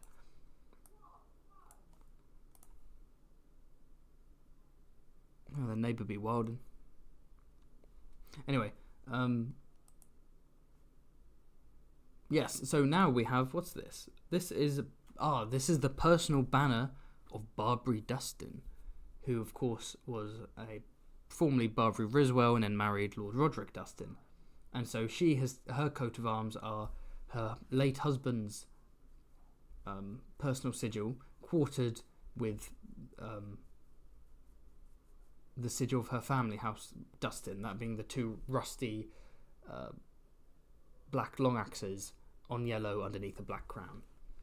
So you're basically taking a sigil that's already ruining the Dustin sigil and then mixing it with the Riswell sigil and then mixing it with the Dustins. It all comes together in quite an ugly display. I'm going to go D tier for this. Yeah, it doesn't go together nicely. The yellows kind of complement each other, I guess, but not even No, because it's different. Nah. Let's just forget that one. Let's forget we didn't see that one. Not a fan of that one. Okay, next up we're moving down from the north to the Riverlands. This is the personal coat of arms of Sir Walder Rivers, the eldest and most famous, probably most powerful, of Walder Frey's bastard children. I don't know what noise that is in the background, excuse me. Of Walder Frey's bastard children. And he's a knight, he's Sir Walder Rivers, and he's quite a gruff, grumpy older man in his 60s, I believe, or 50s. And during the Red Wedding, if you remember from my video, he led the attack on the camps outside, right? So while most of the Freys were indoors, he was leading the attack outdoors. And so his sigil is the Frey sigil reversed, so instead of the blue twin towers on silver, it's silver twin towers on blue, and then there's the red Ben Sinister. All of this denotes the fact that he's a bastard. How does it look? So, I mean, you could argue that the silver castle on blue looks better than the blue castle on silver, but unfortunately it's completely ruined by that giant red stripe across it. Like, I get it, it's him being like, I'm a Frey bastard, and that is kind of cool. I do actually like the imagery there. Yeah, it kind of looks like an anti-Frey propaganda poster, doesn't it? Leaflets that the Brotherhood Without Banners are handing out, like, no Freys allowed. So it's basically, in my head, it's a good sigil with a big red line through it, so I don't really know where to place it. I think I'm going to put it in C, like it's in the middle. I don't know how much you can hear, I apologise for the shouting in the background, it's my neighbour. By neighbour, I mean the prisoner who is on the cell to the right of me, here in Guantanamo Bay.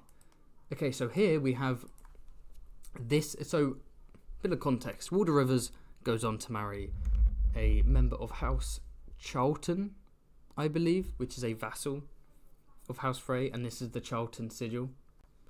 It's I guess that what are they meant to be? They're like is that mistletoe? I'm not sure. Like 3 mistletoes in a yellow square with a green border. It's quite ugly. Did I even rank House Charlton? I don't even remember. But anyway, so Walder Rivers and his Charlton wife, they have a son, Aemon Rivers. And so he takes his father's coat of arms quartered with the Charlton coat of arms, right? Because, yeah. Do these sigils go together? No, they actually clash quite horribly. That's very nasty, actually. That's like actively gross to look at. So the question is it E tier or F tier? I'm going to go F tier. Yep, let's go F tier.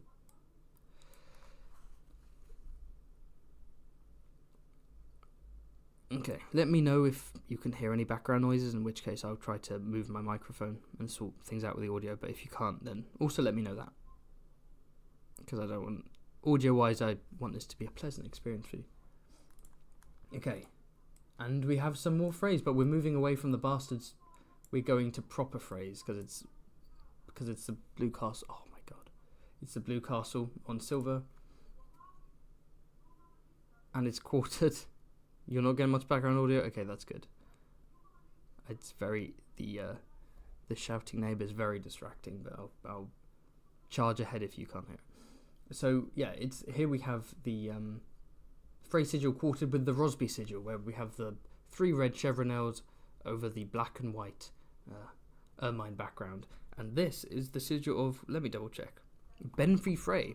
So Benfrey Frey is one of the Rosby Freys. So Walder Frey's 7th wife, I believe, was Bethany Rosby, who's the mother of, Olyvar Frey and Perwyn Frey, and, the good Freys who are loyal to Robb Stark, and they're not invited to the Red Wedding because they're not trusted to betray the Starks, right? So they're like the good Freys. And Roslyn Frey is a Rosby Frey.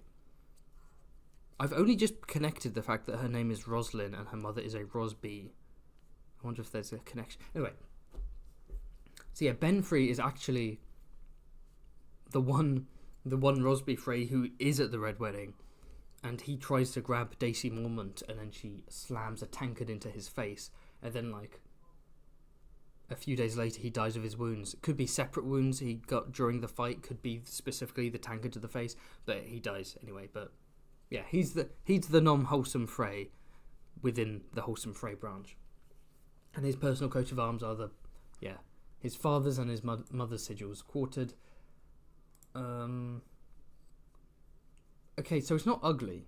I'll give it that. It's not like this one, the previous monstrosity. The silver and the white don't clash. The blue and the red. Yeah, it's okay. It's like,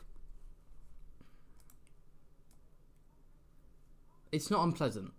I might go C. Like, it's not an unpleasant coat of arms. Hold on. Am I being biased against anything that's quartered? Because, like, if something's good, it doesn't inherently mean it's bad. I think they're two good sigils that come together and don't clash, which is a marvel in and of itself. So I think I'm going to pop it up to B. Like, I think it's a cool little coat of arms there. A Frey wedding without 3 deaths is considered a dull affair. Okay, next up we have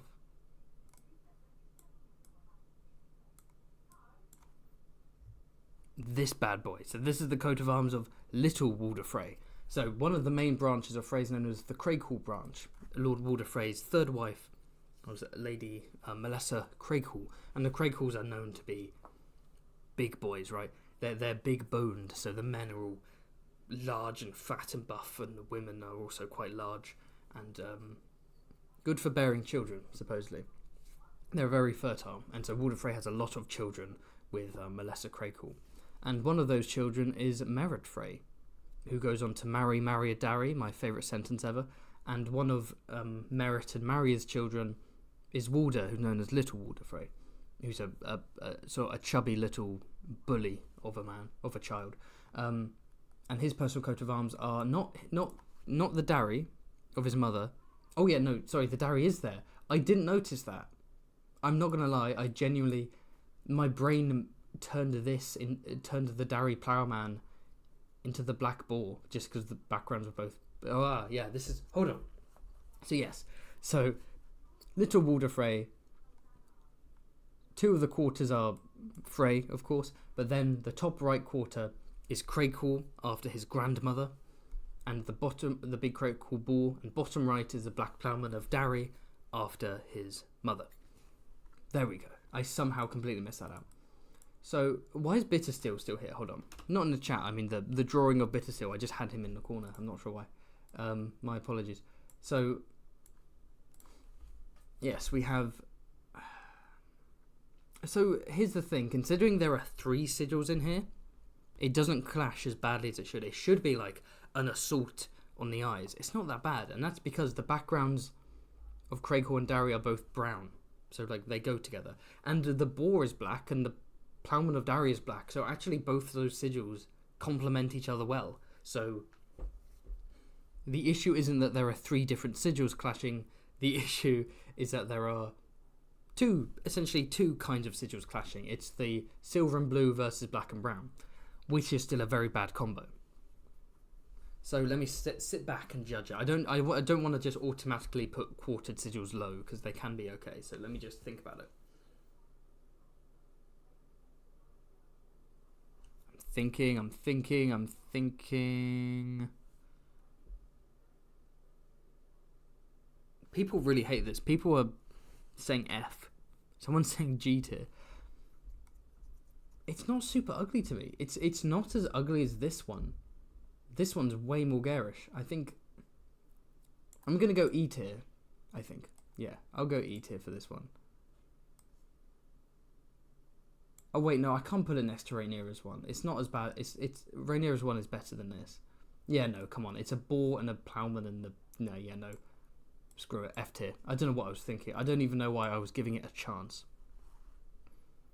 If you put this anywhere higher than F, yeah, that's the thing. I love the phrase too much. If I just saw that out of context, I'd immediately be like F, but because I know so much about the phrase, I'm like, oh yes, Little Walder, it connects to this and that, and I'm just like, okay. Now we're going on to something truly cursed. And this is the coat of arms of Cleos Frey, whose father is Emmon Frey, the second son of Walder Frey and his first wife, Lady Pera Royce, and the son of Lady Jenna Lannister, the hottest of the Lannisters, we can all agree, who is the younger sister of Lord Tywin Lannister. And so Cleos Frey, half Lannister, boom, it's quartered. Golden Lannister lion on red, blue twin towers on silver. It would have been cool if it was just halved, if you had like a big lion like attacking a castle. I don't know how that would work, but yeah, I think that's nice. I think it's pleasant. I don't think that's I don't think that's an unpleasant sigil. Yeah, the white and red and gold and blue all go together well. It doesn't. Okay, let's look at the Rosby one. The Rosby one is less over the top. Like, the Rosby one seems more like a generic medieval sigil, which is why it's not too annoying, I guess. This one, you could argue it's almost too much. No, I think this is B tier. This is nice. Like, as a nice medieval sigil, like stepping back and looking at it, that's B tier, I think. Yeah. See, you can do quartered sigils well. Oh. And especially Frey ones. You can also do bad Frey ones. But let's move on to this one. Is this one good or bad? This is the sigil. We looked at Little Walder Frey, now we're going to look at Big Walder Frey. And here we have quartered, ahem, the top left and bottom right, the twin towers, the blue twin towers of Frey on silver. Top right, the white weirwood on a black shield bordered by red with black ravens, the sigil of House Blackwood. And the bottom left, the black snake entwined with the white snake on a field of black. So this is because Big Walder Frey is the son of a page, mother, and a Blackwood grandmother. That Blackwood grandmother being one of the many wives of Walder Frey. Maybe the 6th or 5th wife of Walder Frey? I think it's the 5th. So first off, the page sigil, a bit like the Crakehall ones, right? The Crakehall and Darry go together. Page and Blackwood go together. Because we have white, black, red, and the page one is also white, black, red. So those two complement each other wonderfully. The Blackwood sigil is like beautiful anyway. The page sigil looks great anyway. So together they're nice. But they do really clash with Frey. Just because there's a lot going on and there's lots of nice stuff in it doesn't mean it goes together. So those two work together. Doesn't work with the Frey sigil. I kind of want to go C just as a compromise. Miniaturized, it looks quite nice actually. I'm going to go B. I think that combo, the page and Blackwood, is actually really nice. So I'm going to go B. There we go. Am I just being a Frey simp? Maybe I am.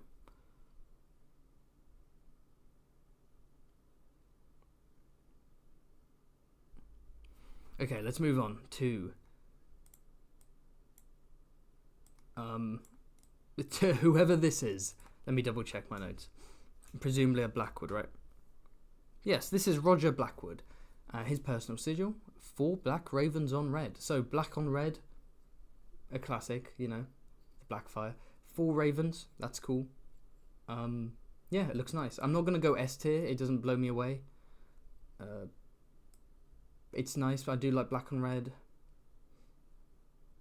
The 4 ravens, I feel like fewer ravens would have, maybe would make it stand out. With animals, you kind of want fewer. I kind of prefer just like a single powerful animal at the forefront as opposed to a bunch. So I'm gonna go B tier, I think, for Roger Blackwood.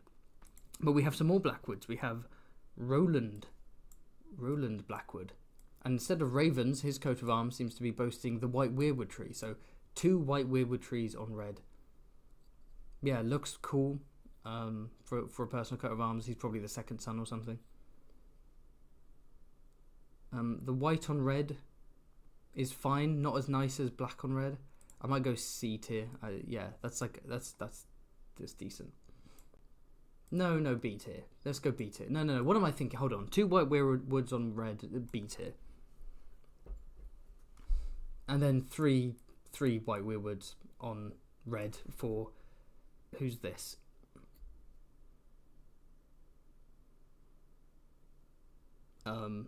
I guess I didn't write his name down. A Blackwood of some sort. So Sure, yeah, A Blackwood. I don't know. My apologies, but yeah, he can go next to his brother, I guess. There we go. That's cute.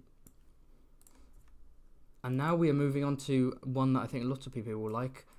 What's this? Could it be a blackfish of sorts? Here we have a tree tier. Now they're too good to be in tree tier. Here we have it's the Tully sigil, but instead of a silver fish, it is a black fish, which is actually how my fish looks once I've drenched it in dark chocolate. Oh, I can't wait for that fish au chocolat later. Let me think. I mean, the Tully sigil is okay, as is. I like the idea behind this sigil more than I like the look of it. Like, he is the black sheep of the family, so he calls himself the black fish, and he's like, screw it, I'm going to embrace it. I'm going to take the Tully sigil and put a black fish on it. That's really cool to me. And no, it does look nice. I'm not saying it looks bad. Like, the black fish on, yeah, goes well against the red and the blue. This is nice. This is B tier. I think this is B tier. B tier is the big one for me. You'd think C tier would be, but I think most sigils are in B tier. People are saying S, people are saying A. I'm going to go B. If you want me to put it higher, then you can keep wishing. Are you right, though? It does look nice. Oh, screw it. I'm going A tier. Sure, whatever. Yeah, A tier. Fine. It does look nice, doesn't it? Okay. This is a fun one. Who knows who this sigil belongs to? This is literally a green winged demon on black. Who knows who this belongs to?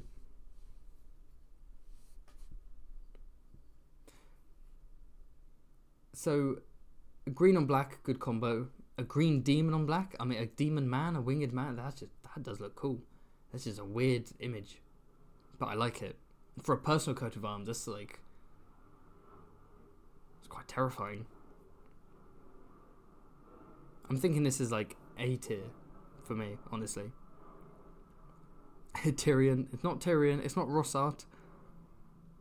Yeah, people don't know. I was surprised. I just looked up personal sigils and then I was like, what the fuck is this?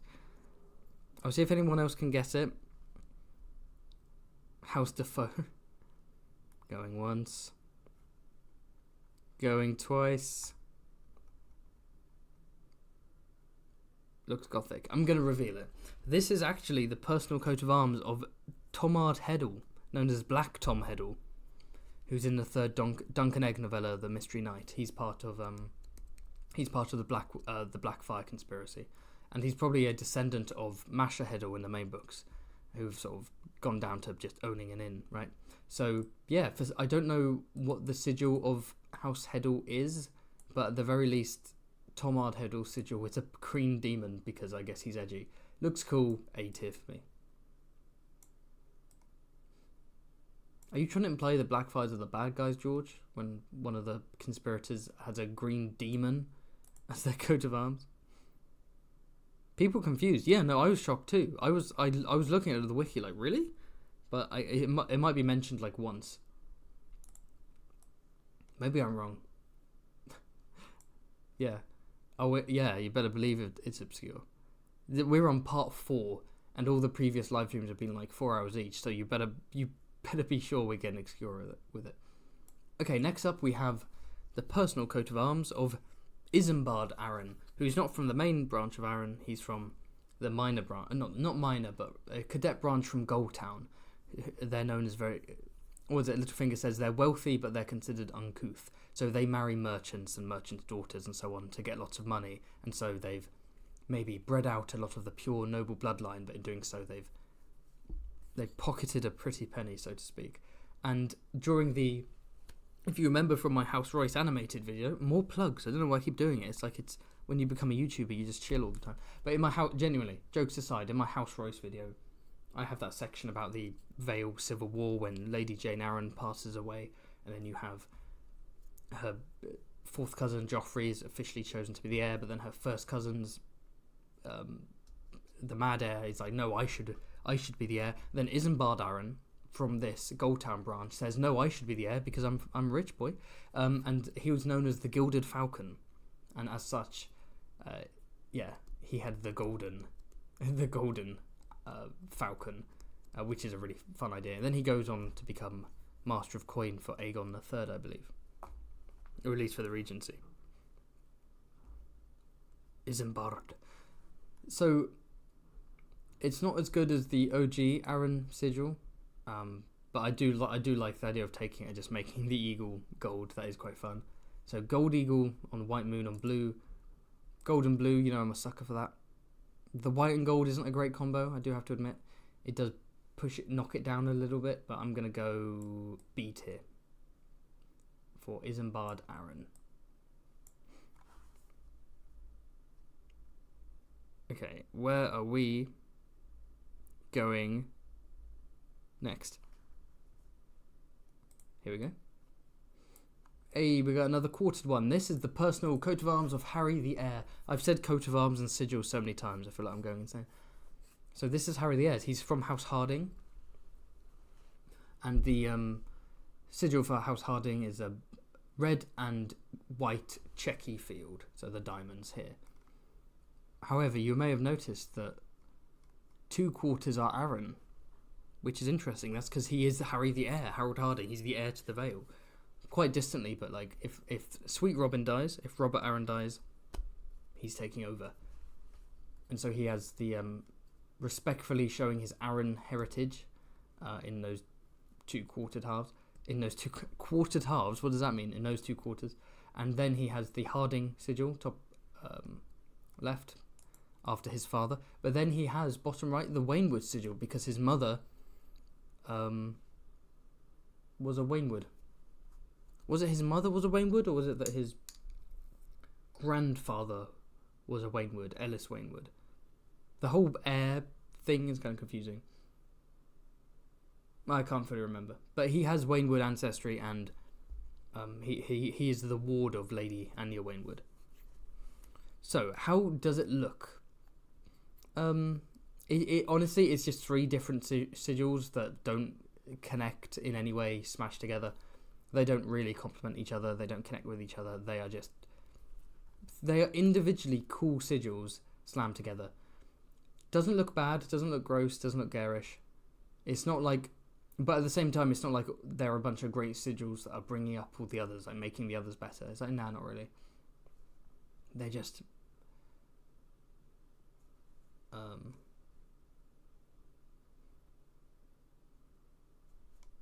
I'm trying to imagine like someone holding that or that on a surcoat. What would I think? Need to get the Microsoft Paint nature of it out of my mind. What if it was just riding down a hill, you know?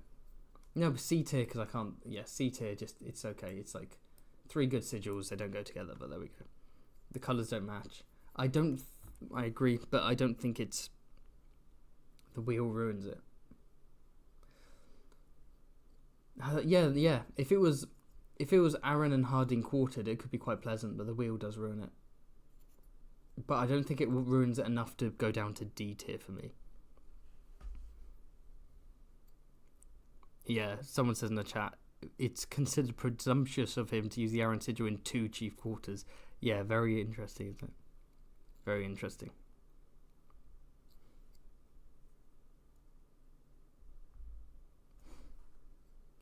I am overrated. Am I just in a good mood today? Why am I being so kind? I don't know, man. My brain's fried. Okay, next up we have why is it? Wait, no, hold on. He shouldn't be here. Get out of here. Why are you here? You should be in the down here. You're not a noble. That's the sigil of Sahil of the Vale. I don't know why he got there. Okay, that is also. You also belong down there. Oh, no, you don't. Yes, you do. Okay. So, next up, we have the coat of arms of Sir Lothar Brune, who is a brute working for Littlefinger, and a distant cousin of the main Brune cadet branch. So, House Brune is a Crownlands house, and their sigil is a bear paw print on white, I think in a brown shield or bordered in brown or something. It's a meh shield. But this one's quite interesting because he's taken his family sigil, but at the top he has a vertical yellow bar and 3 apples on it. 3 eaten apples. A red one, a green one, another red one. Give me a second.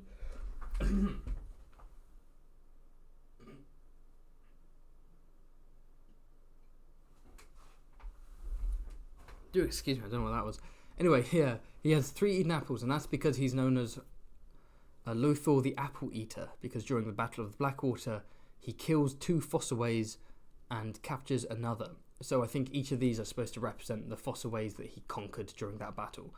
2 presumably being red apple Fossaways of the main branch, and then the green apple Fossaway of the cadet branch. So that's a really fun idea, that he's just boasting about being this minor knight who defeated 3 Fossaways.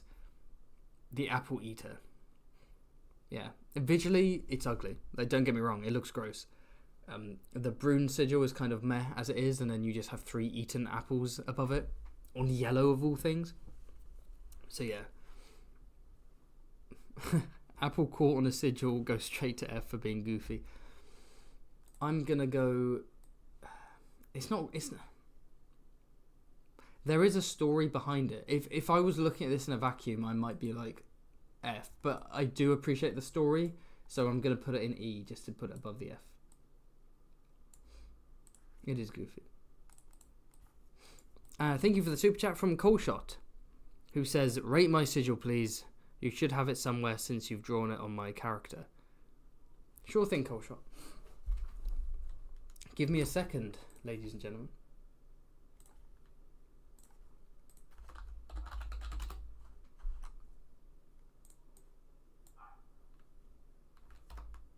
Nah, that's not good enough. There we go. It's slightly hidden.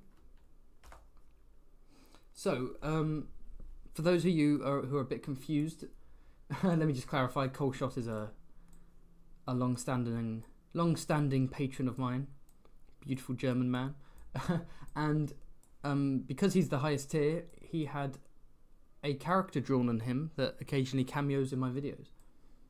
So there's like a mid tier that means I can of the Patreon where you commission a character in my style and I'll draw it for you, and then there's the higher tier which is it gets to be in my videos. So this is his little character he wanted me to draw based on a Crusader King 3 character, and his sigil slightly hidden by the armor and the belt, but his sigil was a white bird flying over a dark castle or fort on a dark blue field. And so I incorporated that into his surcoat. So I don't have just that sigil on its own, but if we're judging it based on the armor, I think that's very nice. I think that's very nice. Like a dark, like a black castle on blue, quite foreboding. But then you have the bird going overhead, and the white provides some contrast, provides a bit of brightness. I think that goes together nicely. And purely for the fact that I like the sigil, and not because I'm in any way compromised because you're one of my highest paying patrons, I'm going to put you in S tier, Coleshot, where you belong. There we go. No lobbying, no corruption. I go with what my heart says.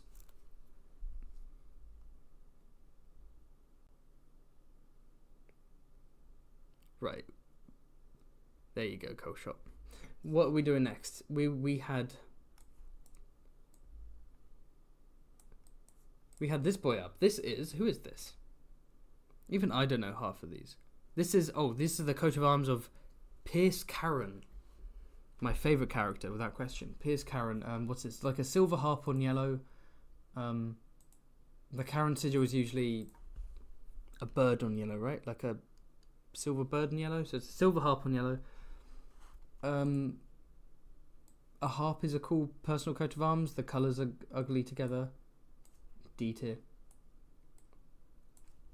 Next up, we have a couple of Tyrell boys. So we have Garland and Loras Tyrell. Garland is the second son, so he has 2 golden roses on green. Loras is the third son, so he has 3 golden roses on green. The Tyrell sigil is pretty good. A tier, honestly. This is one of those sigils where like adding more doesn't detract from it. Like however many roses are on it, it still looks really nice.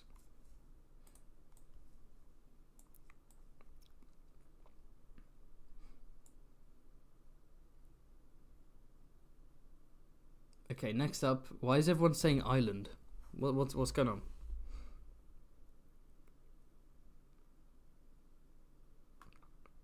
Oh, the what, the harp? Palette swapped island.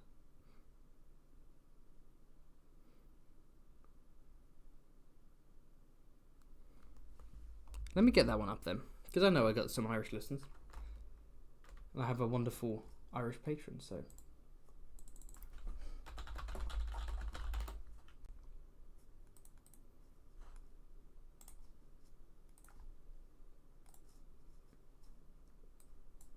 There we go. Yeah. Golden harp on blue. Very nice. And a lot better than whatever the fuck this is. Yeah, you can tell this was literally traced directly off of this image online, yeah.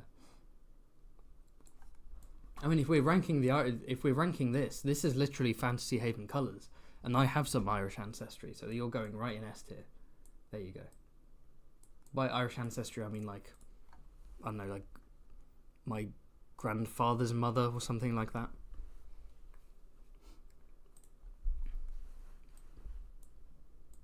But because I'm not an American, I'm not going to call myself Irish. If an American has like an Irish grandmother or grandfather, they're like, I'm Irish. I'm like, no, I'm British because I am from Britain.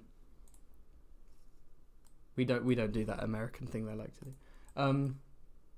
Okay, next up we have the coat of arms of who's this? Let me know. Scream it in the chat. Fuck it, we ball. This is Fireball. So Quentin Ball from House Ball. Now, House Ball sigil's terrible. It's like, what was it? It was just 3 like white circles on red or something dumb like that. And Quentin Ball's a ginger boy, and probably because he was... Oh no, was he ginger? I think some people guess he's ginger specifically because he's called Fireball, but he was a fiery, fierce guy, and he wanted to be... He fought for Daemon Blackfire, and he wanted to be he wanted to be the Lord Commander of Daemon Blackfire's Kingsguard, and he wanted to be on the Kingsguard of Aegon the Unworthy. And so much so that he sent his wife to the Silent Sisters so that he would not have a wife, so then he would be eligible for the position. He's that dedicated. He's that much on the grind. And he ended up getting assassinated by a mysterious archer/archers the day before the big Battle of the Redgrass Field. But anyway, because he earned the nickname Fireball, he took for his sigil a flaming fireball on black. Bittersteel in the chat is spamming S tier. No, he's not spamming S tier. He's happy though. Yeah, yes, he is. His son, his alleged son, Glendon Ball, is ginger, so he probably is ginger as well. This looks awesome. Like a personal coat of arms, which is a flaming fireball on black, is so badass that has to be S tier. Up we go. Not Fireball himself is a bit of a prick, but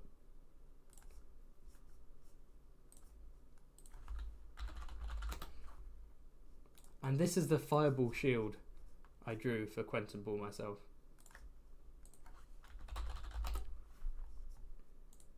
There he is. The alternate timeline where he actually joins the Kingsguard. It's a Quentin Ball with his white cloak and the flaming fireball.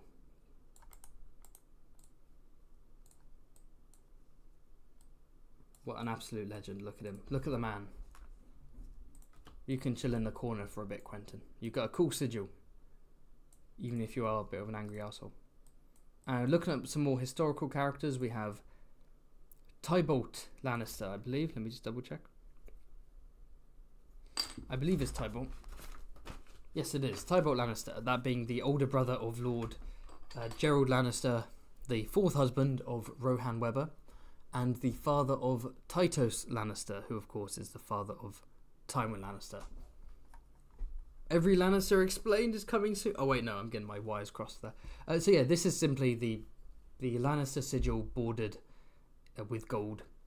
So similar to the Targaryen sigil, bordered with red. This is just getting. This is nice. You know, it looks cool. If the Lannister sigil on its own is an S, this is probably an A, because like it's just the same thing but with a gold border. Looks cool still, but doesn't ruin the sigil, but it's not as interesting. But now if we're going to a contemporary Lannister, this was Tyrion's coat of arms when he was acting as Hand of the King, and so obviously we have 1, 2, 3, 4, 5, 6 smaller Lannister lions in a circle on red, but right in the middle we have a golden hand to represent the fact that he was acting Hand of the King. So it's sort of showing off his position, demonstrating his power and authority. Visually it does look nice. Again, we have to judge these as personal coat of arms, not house coat of arms. I think it looks really cool. Like just a gold hand surrounded by lions. The gold and red looks good. The fact they're in a circle helps. If they were just dotted randomly, but like the fact that they are, it's like they are spinning around the hand, you know. I like it. This could be S tier, honestly. I really enjoy this.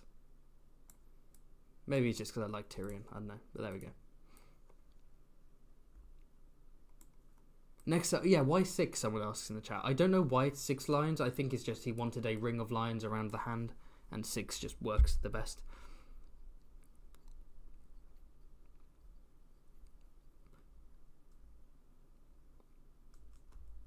Okay, so next up we have, this is an Ashford. Let me double check. Robert, this is a historical Ashford. Robert Ashford. So it's the Ashford sigil of orange background, white chevronel, and a white sunburst. But it's bordered in white, which actually looks really ugly. Like that's no, ugly is not the word, but it hurts my eyes. You're not ugly. You just hurt my eyes. That's not nice. That's, yeah, I don't know. E tier. Not a fan of that one. Plus the Ashford sigil is kind of boring anyway. And speaking of boring, we got this lame one. I don't know. This is like a hedge knight in the Sworn Sword or something. I don't know. He's F tier. I don't know. Anyway, moving on. We have this one. Now, if we double check, this is Benjamin Avery. So I think this is from one of the Duncan Egg novellas. We have white parchment in a kind of brown-red shield bordered by, what's that, kind of a creamy colour. This one's pretty lame. Yeah, looks bad. It's literally parchment. Why do you want it? My guess is with a name like Avery and with parchment on the sigil, it's probably like a real life reference to someone George R. Martin knows, like a fellow author. So, okay, and here we have the bell boys. Let's get the bells up, shall we? Oh hey, I found out where that black bar got to. There you are. So these are the de Bells. So Pascal de Bell, Lester de Bell, and Michael de Bell. Oh wait, no, Ernest de Bell, Pascal de Bell, Lester de Bell, left to right, respectively. So Pascal de Bell sigil is a golden bell on a red field, bordered by gold. It does actually look quite cool. I'm not gonna lie, that is actually a cool one. And then his brothers are 2 bells, and then, oh wait, no. Oh no, his brothers' ones is more than just different numbered bells. We'll get to them in a second. But so where is he? Who's the first guy again?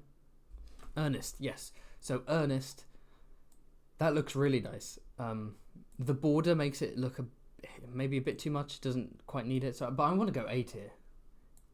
The gold and red, great combo. Big gold bell. Yeah, I like that. And then his brother Pascal has 2 bells, but the colours are switched. The background is yellow and the border is red. Not quite as nice. You don't want gold on yellow. You want the gold on red, and then bordered by the. But it still looks nice. We're going down to B. And then his brother, the red and yellow is actually halved in the background, and there are 3 bells, which bumps back up to A. That's really nice as well. I need to pop to the toilet for a minute or so. So I will return once I've relieved my bladder. But when I do return, I think we have to go back to this boy, because I don't think I gave this man enough justice. This is, of course, Euron Greyjoy. and we'll be getting onto him soon. So discuss in the chat where you think Euron Greyjoy belongs, and I will be back soon. Let me just...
Hello everyone, I have returned. I'm back. How are we all doing? Let me have a look at the chat. What have I missed? Also going to make sure I haven't missed any cheeky super chats. Am I all caught up with the super chats? Let me see.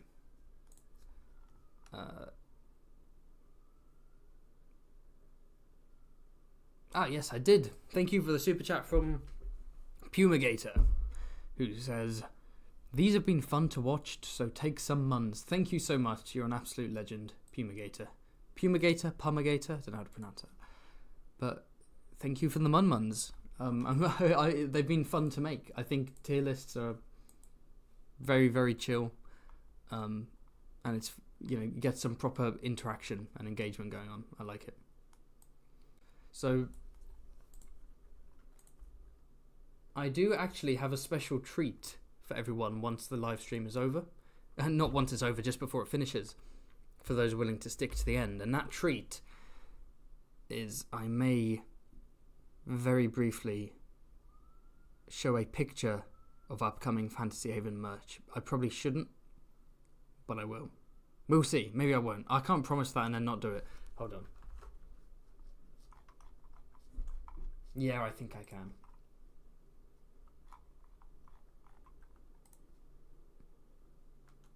Yeah, I think I will, at the end of the stream. Okay, so obviously this is the personal coat of arms of Euron Greyjoy. Because there's a lot going on, I'm going to find the official description.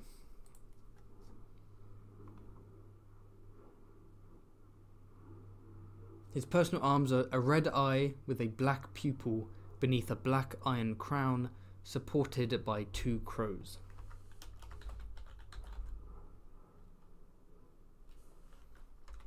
Okay, so the background is meant to be a stormy blue. We have 2 black crows, black crown, red eye. So first off, there's a lot to break down. First off, 2 black crows. He's known as the Crow's Eye. One of his eyes is completely black, right? He has the blue eye, the smiling blue eye, and then the black eye. So it's called Euron Crow's Eye. Maybe it's a reference to the 3-eyed crow, right? The idea that Bloodraven actually tried to train Euron, and that Euron was like a failed apprentice who went crazy, and so we had to move over to Bran instead. I always enjoyed that theory, so maybe the Crow's somewhat representative of that. The Black Iron Crown, just probably displaying what he thinks of himself, considers himself a king, wants to be king. I'm pretty sure he has this coat of arms before he becomes king, right? So it's just full on like, yeah, king of the seas, king of Westeros, that's what I'm going to be. I'm going to be a god in human flesh. And then the red eye is just menacing, foreboding. Again, it could be, again, three-eyed crow, maybe. Maybe it's a reference to his one eye. Maybe it's just meant to be sinister, but you can imagine this flapping in the rainy wind on the high seas where he's like raiding some innocent people. If you see that flying on the top of silence, that is kind of terrifying. Does it look good? It does. I really like this one. There's a mixed opinion. Some people are like, oh, this is awesome. Other people are like, this is edgy. It's try hard. A few people saying it would make a good tattoo. I think it goes hard. I think it's really nice. Yeah. Two crows lowering a crown onto a big staring red eye. I think that's, yeah. Maybe there's even like maybe a kind of an Eye of Sauron thing going on. There are theories that when he will take Old Town and he will take the High Tower and it will be his base of operations, and perhaps he will be this kind of Sauron figure or Saruman figure. I don't know, but I think I am gonna go S tier. Yeah, it is cool. Okay, next up we have, the fuck is this?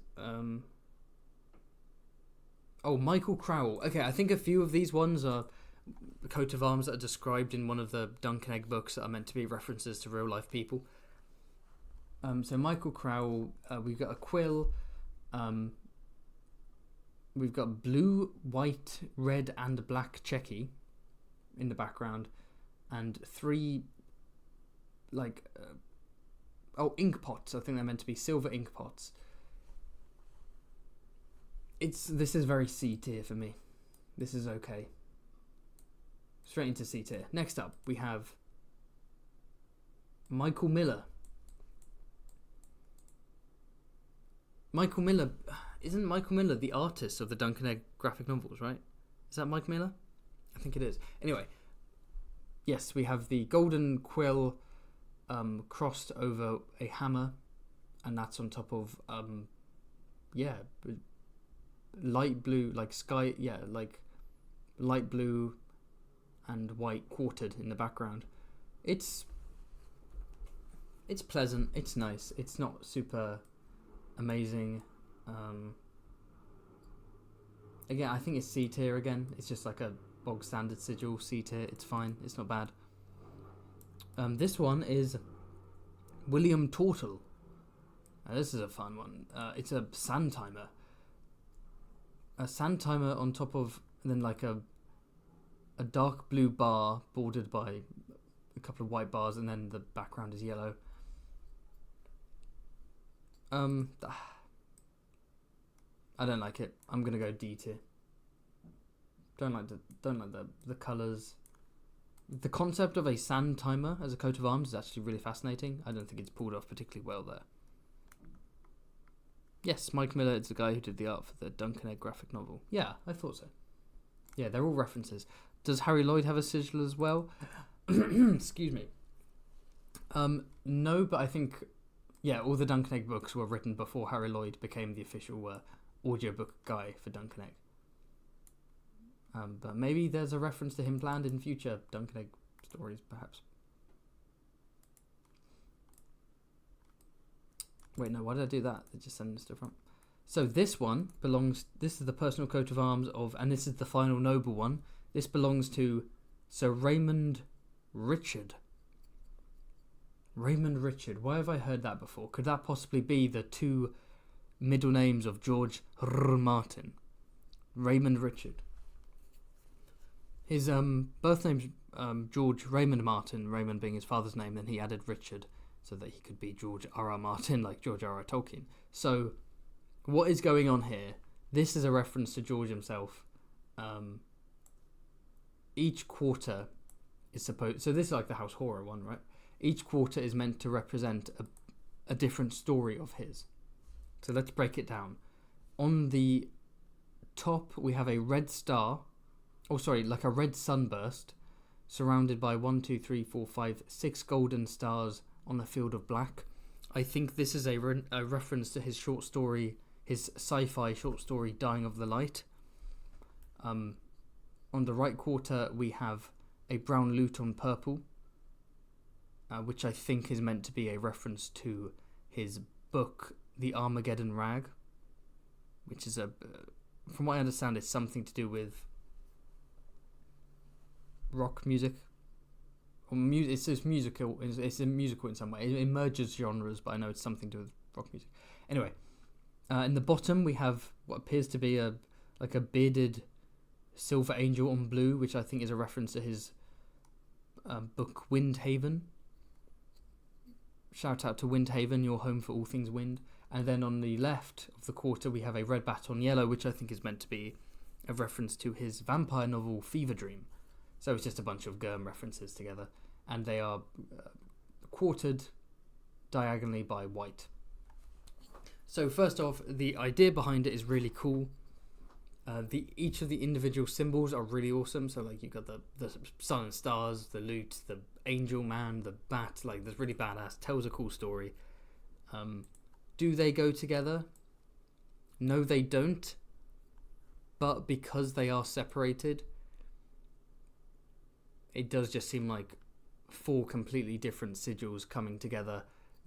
For me, I don't see an issue with it. I actually really like the way this looks, and I like what it's a reference to. So I'm going to go A tier for this. This is like the horror one for me. It's a tight sigil, what can I say?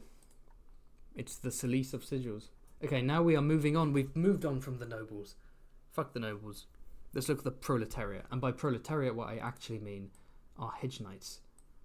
Starting with this boy. This is Arlen of Pennytree. So this is the knight that Sir Duncan the Tall squired for before he passed away. His personal coat of arms was a silver winged chalice on a field of brown. This is I mean, silver on brown is a weird choice. So a silver winged chalice is actually really cool. The brown background I think is just because he's a hedge knight, where like it needs to be kind of earthy, a bit more low key. It can't be too over the top. So I do actually quite like this for what it is. I'm gonna go B tier for the sigil of Arlen of Pennytree. Next up we have Arlen Squire himself, the one, the only, the hunky dunky lunk himself, Duncan the Tall. So this sigil is a big old tree with a shooting star above it. Actually, let me find a proper description because of the colours. Yeah.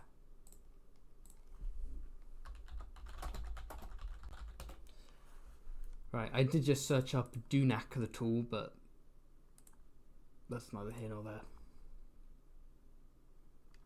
Yes, a green shooting star above an elm tree proper on the sunset,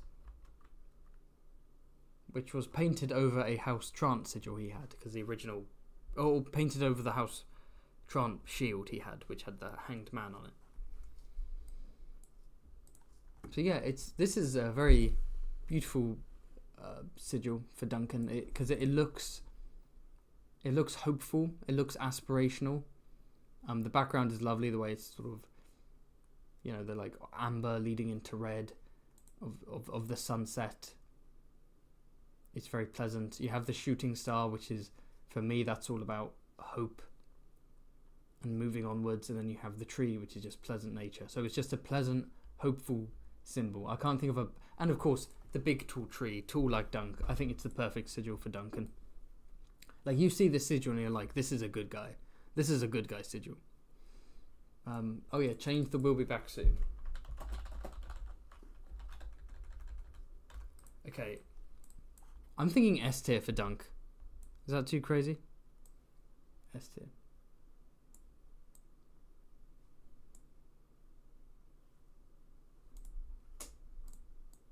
And remember, yeah, I'm ranking the concept of the sigils, not necessarily how they are portrayed. So like, this isn't like a great portrayal of your own sigil, but the idea is S tier.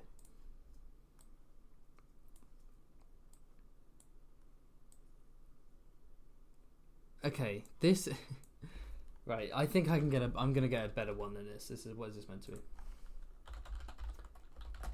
So this is meant to be Sabenis with the brown shield, from the Sworn Sword, and his personal arms is literally just a brown shield. Like he's like the Brown Knight, right? The whole meme is that his shield is just meant to be like a butthole. Like it's described as having like rings. It's just meant to be a big brown butthole.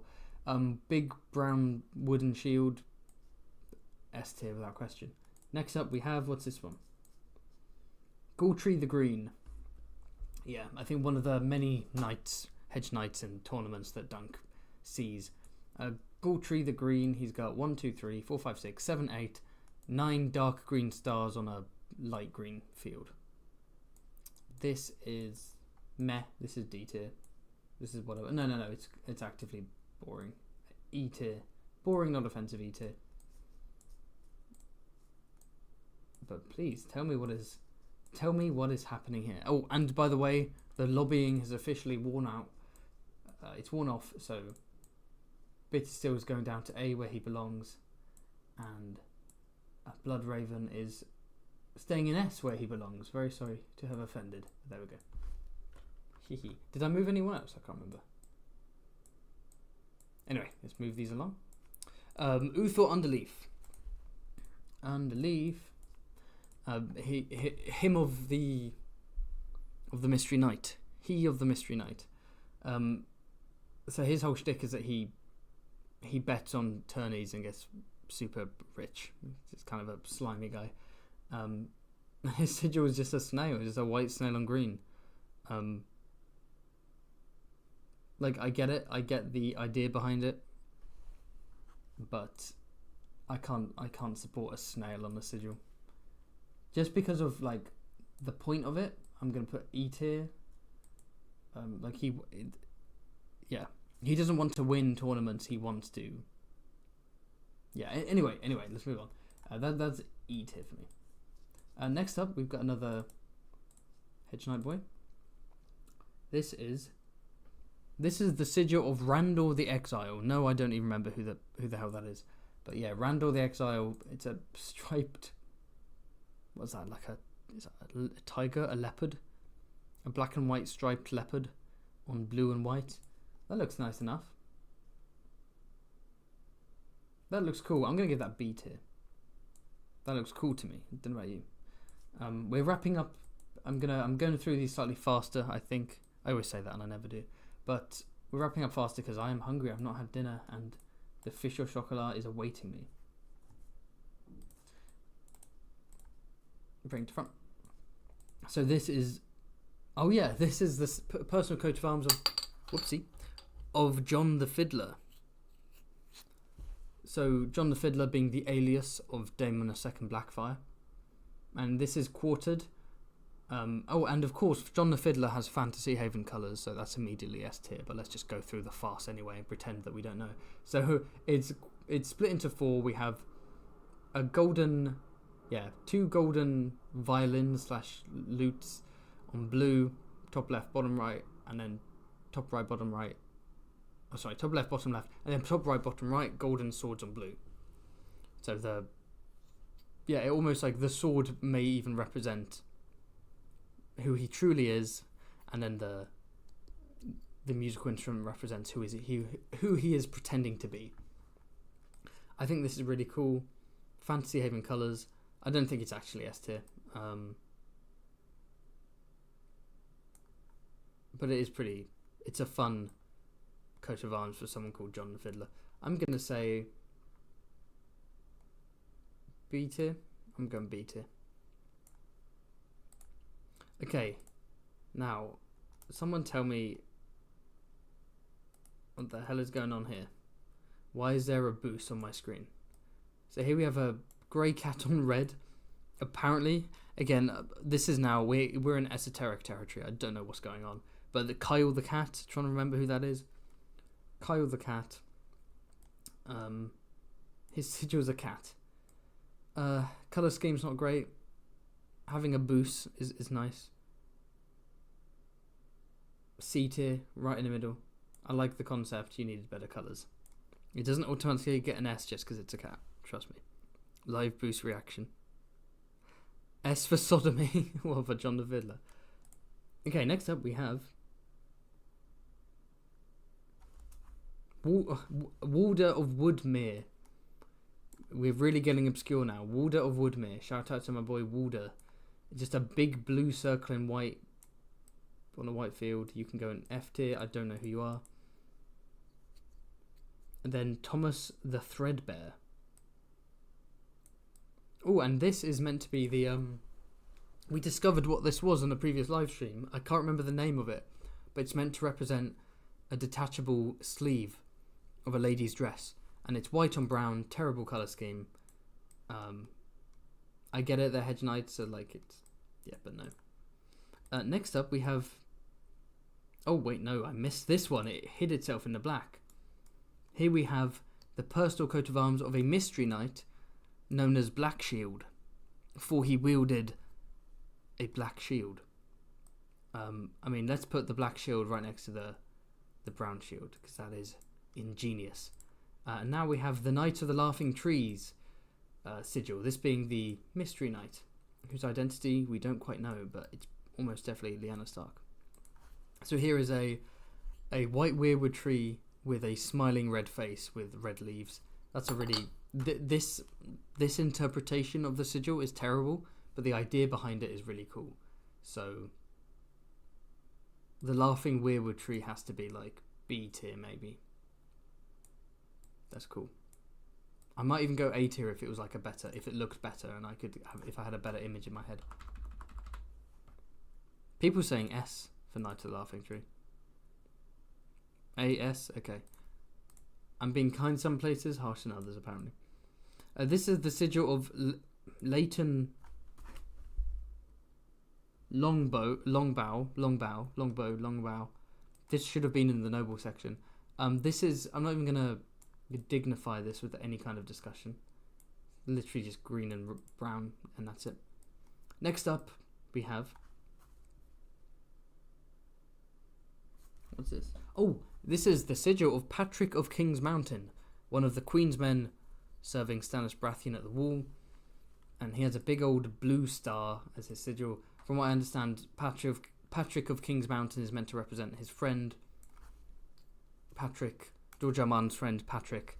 Some sport joke where like Patrick is a fan of a certain sports team and him getting killed by 1-1 is meant to be a joke about him being killed by the Giants because there's a team called the Giants.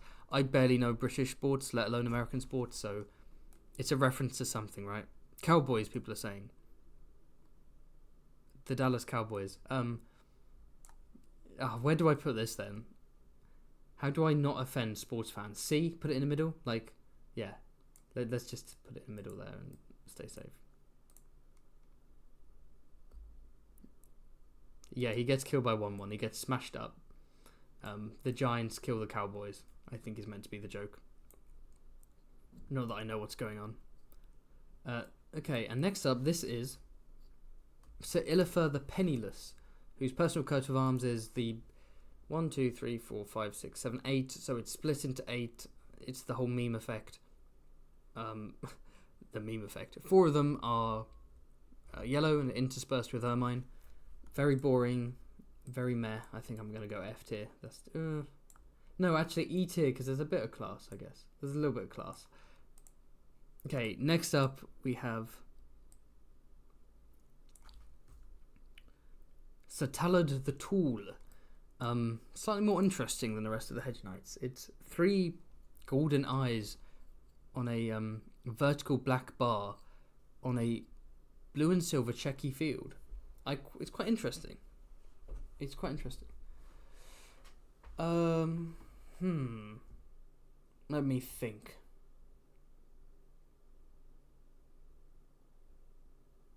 A B tier? Is that too generous? I'm gonna go B tier. I actually kind of like it. I like the B tier. we've entered the tired stage of the live stream where I'm not even providing an argument. I've just been like, B tier. Do you agree? Daemon's personal sigil. How did I forget Daemon's personal sigil? You're absolutely right. I guess that thing I looked at with all the sigils didn't have all the sigils. I thought I'd missed something.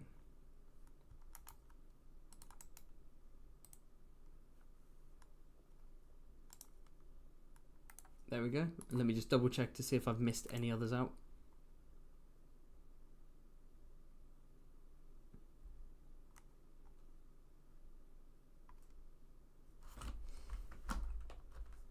Okay. There's Daemon's personal sigil. Just double checking something.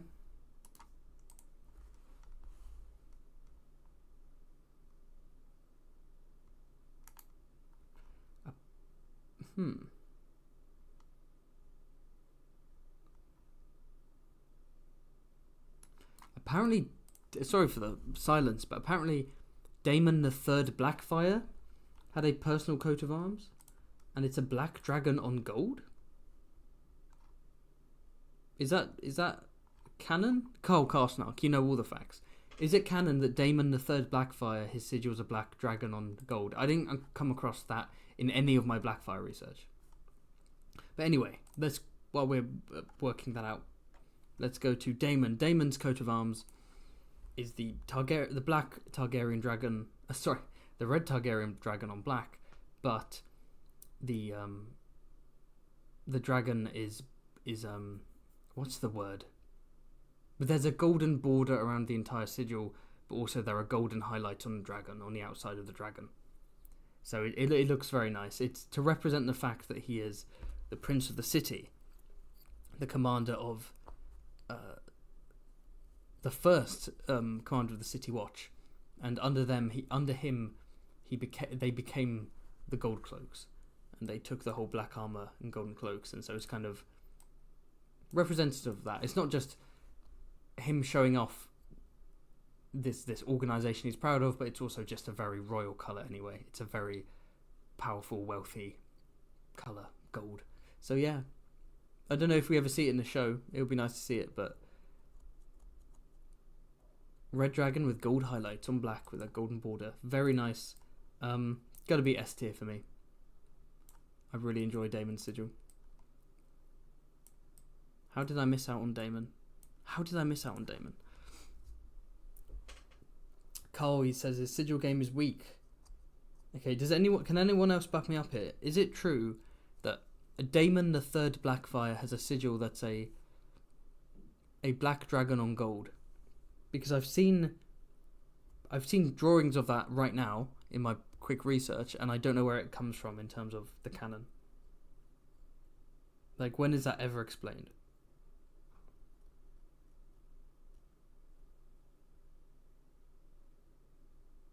Oh well, we'll see if the hive mind, the Haven hive mind in the chat is able to. It's fan made, is it? Okay, cool. Yeah, I thought that was like never officially described. Okay, we're wrapping up here. Now we have, how many sigils do we have left? We have 5 left. So next up we have everyone's favourite hedge knight, Sir Shadrich the Mad Mouse. He's only 5 foot tall and he's on his way to find Sansa for some money. So, looks like a white mouse with red eyes, or an albino mouse, on wavy bars, blue and brown. Kind of in my head, that looks like mud and water.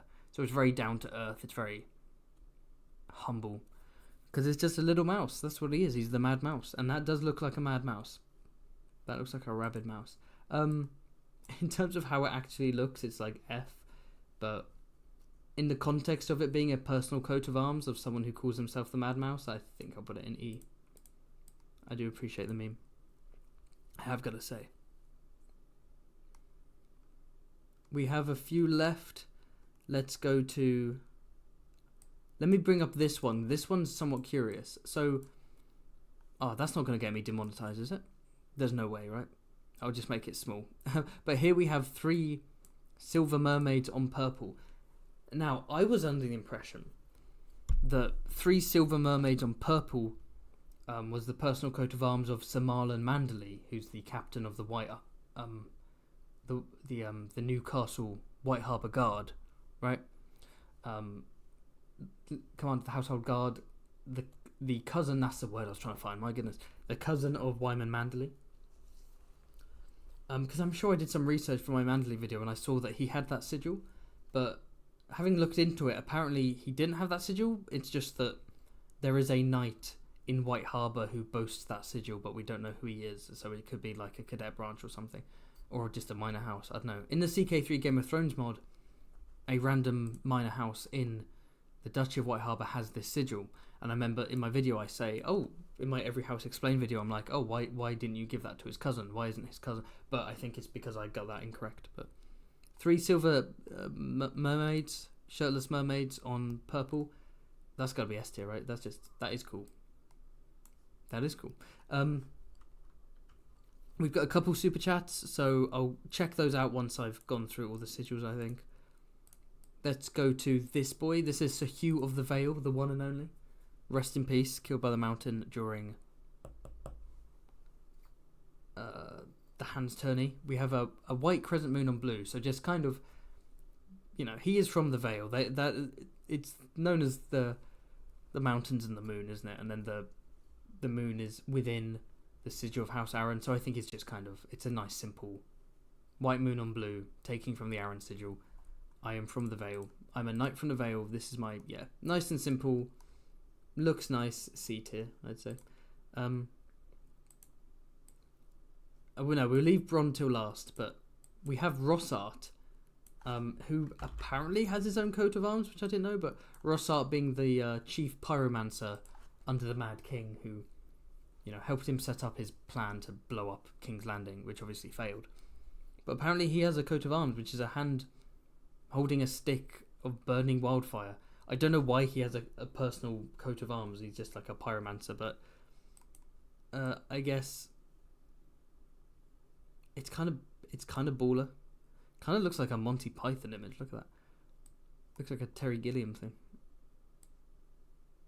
So where are we going? Where are we going with this? Very odd.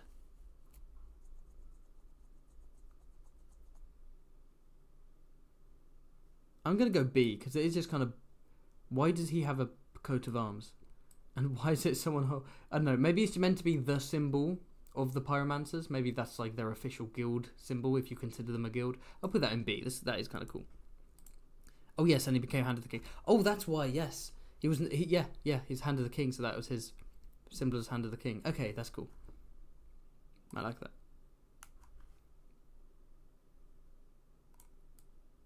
Okay, so now finally, before we check out Super Chat and wrap up, we have the one, the only, Sir Bronn of the Blackwater. Knighted after fighting at the Battle of the Blackwater. And of course, he helps Tyrion with his whole plan to raise the chain to block the ships within Blackwater Bay and then release, have the wildfire ships explode to decimate up. Not decimate, sorry. Gonna be nerds in the comments who call me out on that. No, you're right, you're absolutely right. Not decimate, because that means reduce 1/10, but obliterate most of Stannis' fleet, right? Which partly saved King's Landing. And so to represent this battle and how he helped Tyrion Lannister, he's got the chain and it's burning with wildfire and it's on, I guess, grey or silver or whatever. I think that's really cool. It's a really badass sigil. And I love Bronn's story. I love him being a no-name thug and a rogue who puts his lot in with Tyrion, becomes commander of the City Watch. Does he ever become no, he becomes captain of the Lannister Guard, I think. No, maybe he becomes City Watch. I can't remember, but he keeps rising the ranks, and then he becomes knighted, and then he marries Lollys Stokeworth, and then Lollys Stokeworth's older sister is murdered, and so Bronn is actually married to the new Lady Stokeworth, which means that he's technically Lord of Stokeworth, so you could argue he's Lord Bronn Blackwater, and there are some theories that he will help young Griff in his invasion of Westeros, and he will help that because he will hold land. Stokeworth has lots of food which is necessary for King's Landing, and he will help like basically blockade trade to King's Landing, and in doing so that will benefit the Golden Company, and then he'll be rewarded with more land and more title. I know by the end of it, like, Bronn is a powerful lord in his own right, rising through the ranks. But not in like in the show when he becomes the Lord of fucking Highgarden, but like, you know, swiftly. Yeah, he's swift, he's lucky, bit of a Mary Sue, but it is somewhat gradual, and it's earned the way he's rising through the ranks. And just House Blackwater, let's go. The Flaming Chain, A tier, I think. Or S tier. Am I overdoing S tier? I'm going to go A tier for the Flaming Chain. That is badass. That's really cool. And there we have it. But we're not done, because we have a couple more super chats to answer. So, hello. Who do we have? So, first off, thank you for the super chat from Coleshot, who says, I believe you wanted to put the brown in F. I did, actually, yeah. How did you guess? You guessed it just as I was about to do it. And thank you again, another super chat from Pumigator, thank you so much, who says, I would never suggest to besmirch your honour, however, I implore you to move Rob's to A and the Cowboy Star to F, thanks. Okay. Robb Stark is officially going all the way up to A, and I guess someone is not a Dallas Cowboy fan, because hey, I've got no choice. This isn't a personal thing. It's all about money at the end of the day. I've got no choice, forgive me. But yes, thank you very much for your super chats. I'm sure some sports fans are angry and some are happy. I don't understand American sports, but there we go. And before we wrap up, a couple of things to talk about. First off, what's to come in February for Fantasy Haven? So, more live streams.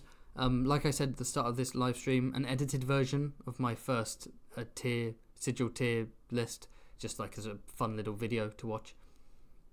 A little break almost for me before I dive into more animated stuff. Another A Song of Ice and Fire animated lore video, maybe. I promised the Hot D book versus show, but I might save those until like closer to season 2, because it'll probably do better in terms of views, and you got to take that stuff into account. And also, I did a poll about who wants Avatar The Last Airbender content, and most people voted yes, so I think I should deliver. You voted I should deliver. I should do some lore videos, like comparing it, you know, historical parallels, or the history of the Fire Nation, whatever. But the point is, I want to dance around and bring in various different fantasy worlds and do lore videos about all of them, not just Song of Ice and Fire, but there will always be a Song of Ice and Fire content every single month, because that's like that's the foundation of this channel. And the second thing I want to say is, before we leave, as I've hinted at throughout this entire live, there we go, I've got the picture now. As I've been hinting, or just outright saying actually, merchandise for Fantasy Haven will be dropping probably next week. I'm very excited. It's going to be awesome. It's going to be t-shirts, hoodie, beanie, and mugs to start with. Heezy Season 1, as I like to call it. But I thought I'd post a quick teaser just for you guys. This is an exclusive teaser for the 114 odd people watching this stream. These are what the mugs are going to look like. 3, 2, 1. Boom. These are the mugs. We got 3 Fantasy Haven mugs. The samples arrived today. I'm very excited. They're microwavable and washable, obviously. So yeah, on the left we have the Fantasy Haven logo, the new and improved shaded Fantasy Haven logo. In the middle we have the official Fantasy Haven coat of arms. 2 blue runic symbols on gold, and you may notice the runic symbols form F and H, Fantasy Haven, and the late Lord Haven panicking because he realised he's lost. Realising he's late to his live stream. So again, with clothing, the mugs there'll be a big launch with clothing and mugs, and it'll be late this week at the earliest, but probably next week. And there'll be a proper launch, and it'll go towards helping the channel and helping me out. And yeah, I just think, because people have been asking for merch for ages, you know. People are like, oh, it's a great source of revenue for a YouTube content creator, and I really want to support you, but I don't want to do Patreon. I want a one-time purchase, but I want to get something from you, blah blah blah. And I keep delaying it and delaying it, and I was like, nope, sit down, spend a week like actually doing. That's why there was no video last week, because I was like, I spent a lot of that time designing, preparing, setting up merch, and it'll be coming out soon, and I'm very excited. Yeah, yeah, the Haven brand is growing strong. You're right. God, I'm turning into a real YouTuber now. YouTube, Patreon, now merchandise. Corporate Haven has taken over. American Psycho Haven. The next step is sponsorships. Then I'm like an actual YouTuber, and I can take a breath for the first time in over a year, but soon. The king who bore the keyboard. Yeah, anyway, enough shilling myself. That will have to come later. For now, I'm super hungry, and I need some fish or chocolat. So thank you for watching. Like and subscribe. Check out the Patreon if you're interested in goodies and the Discord and all that stuff. And I will see you, I guess, next time.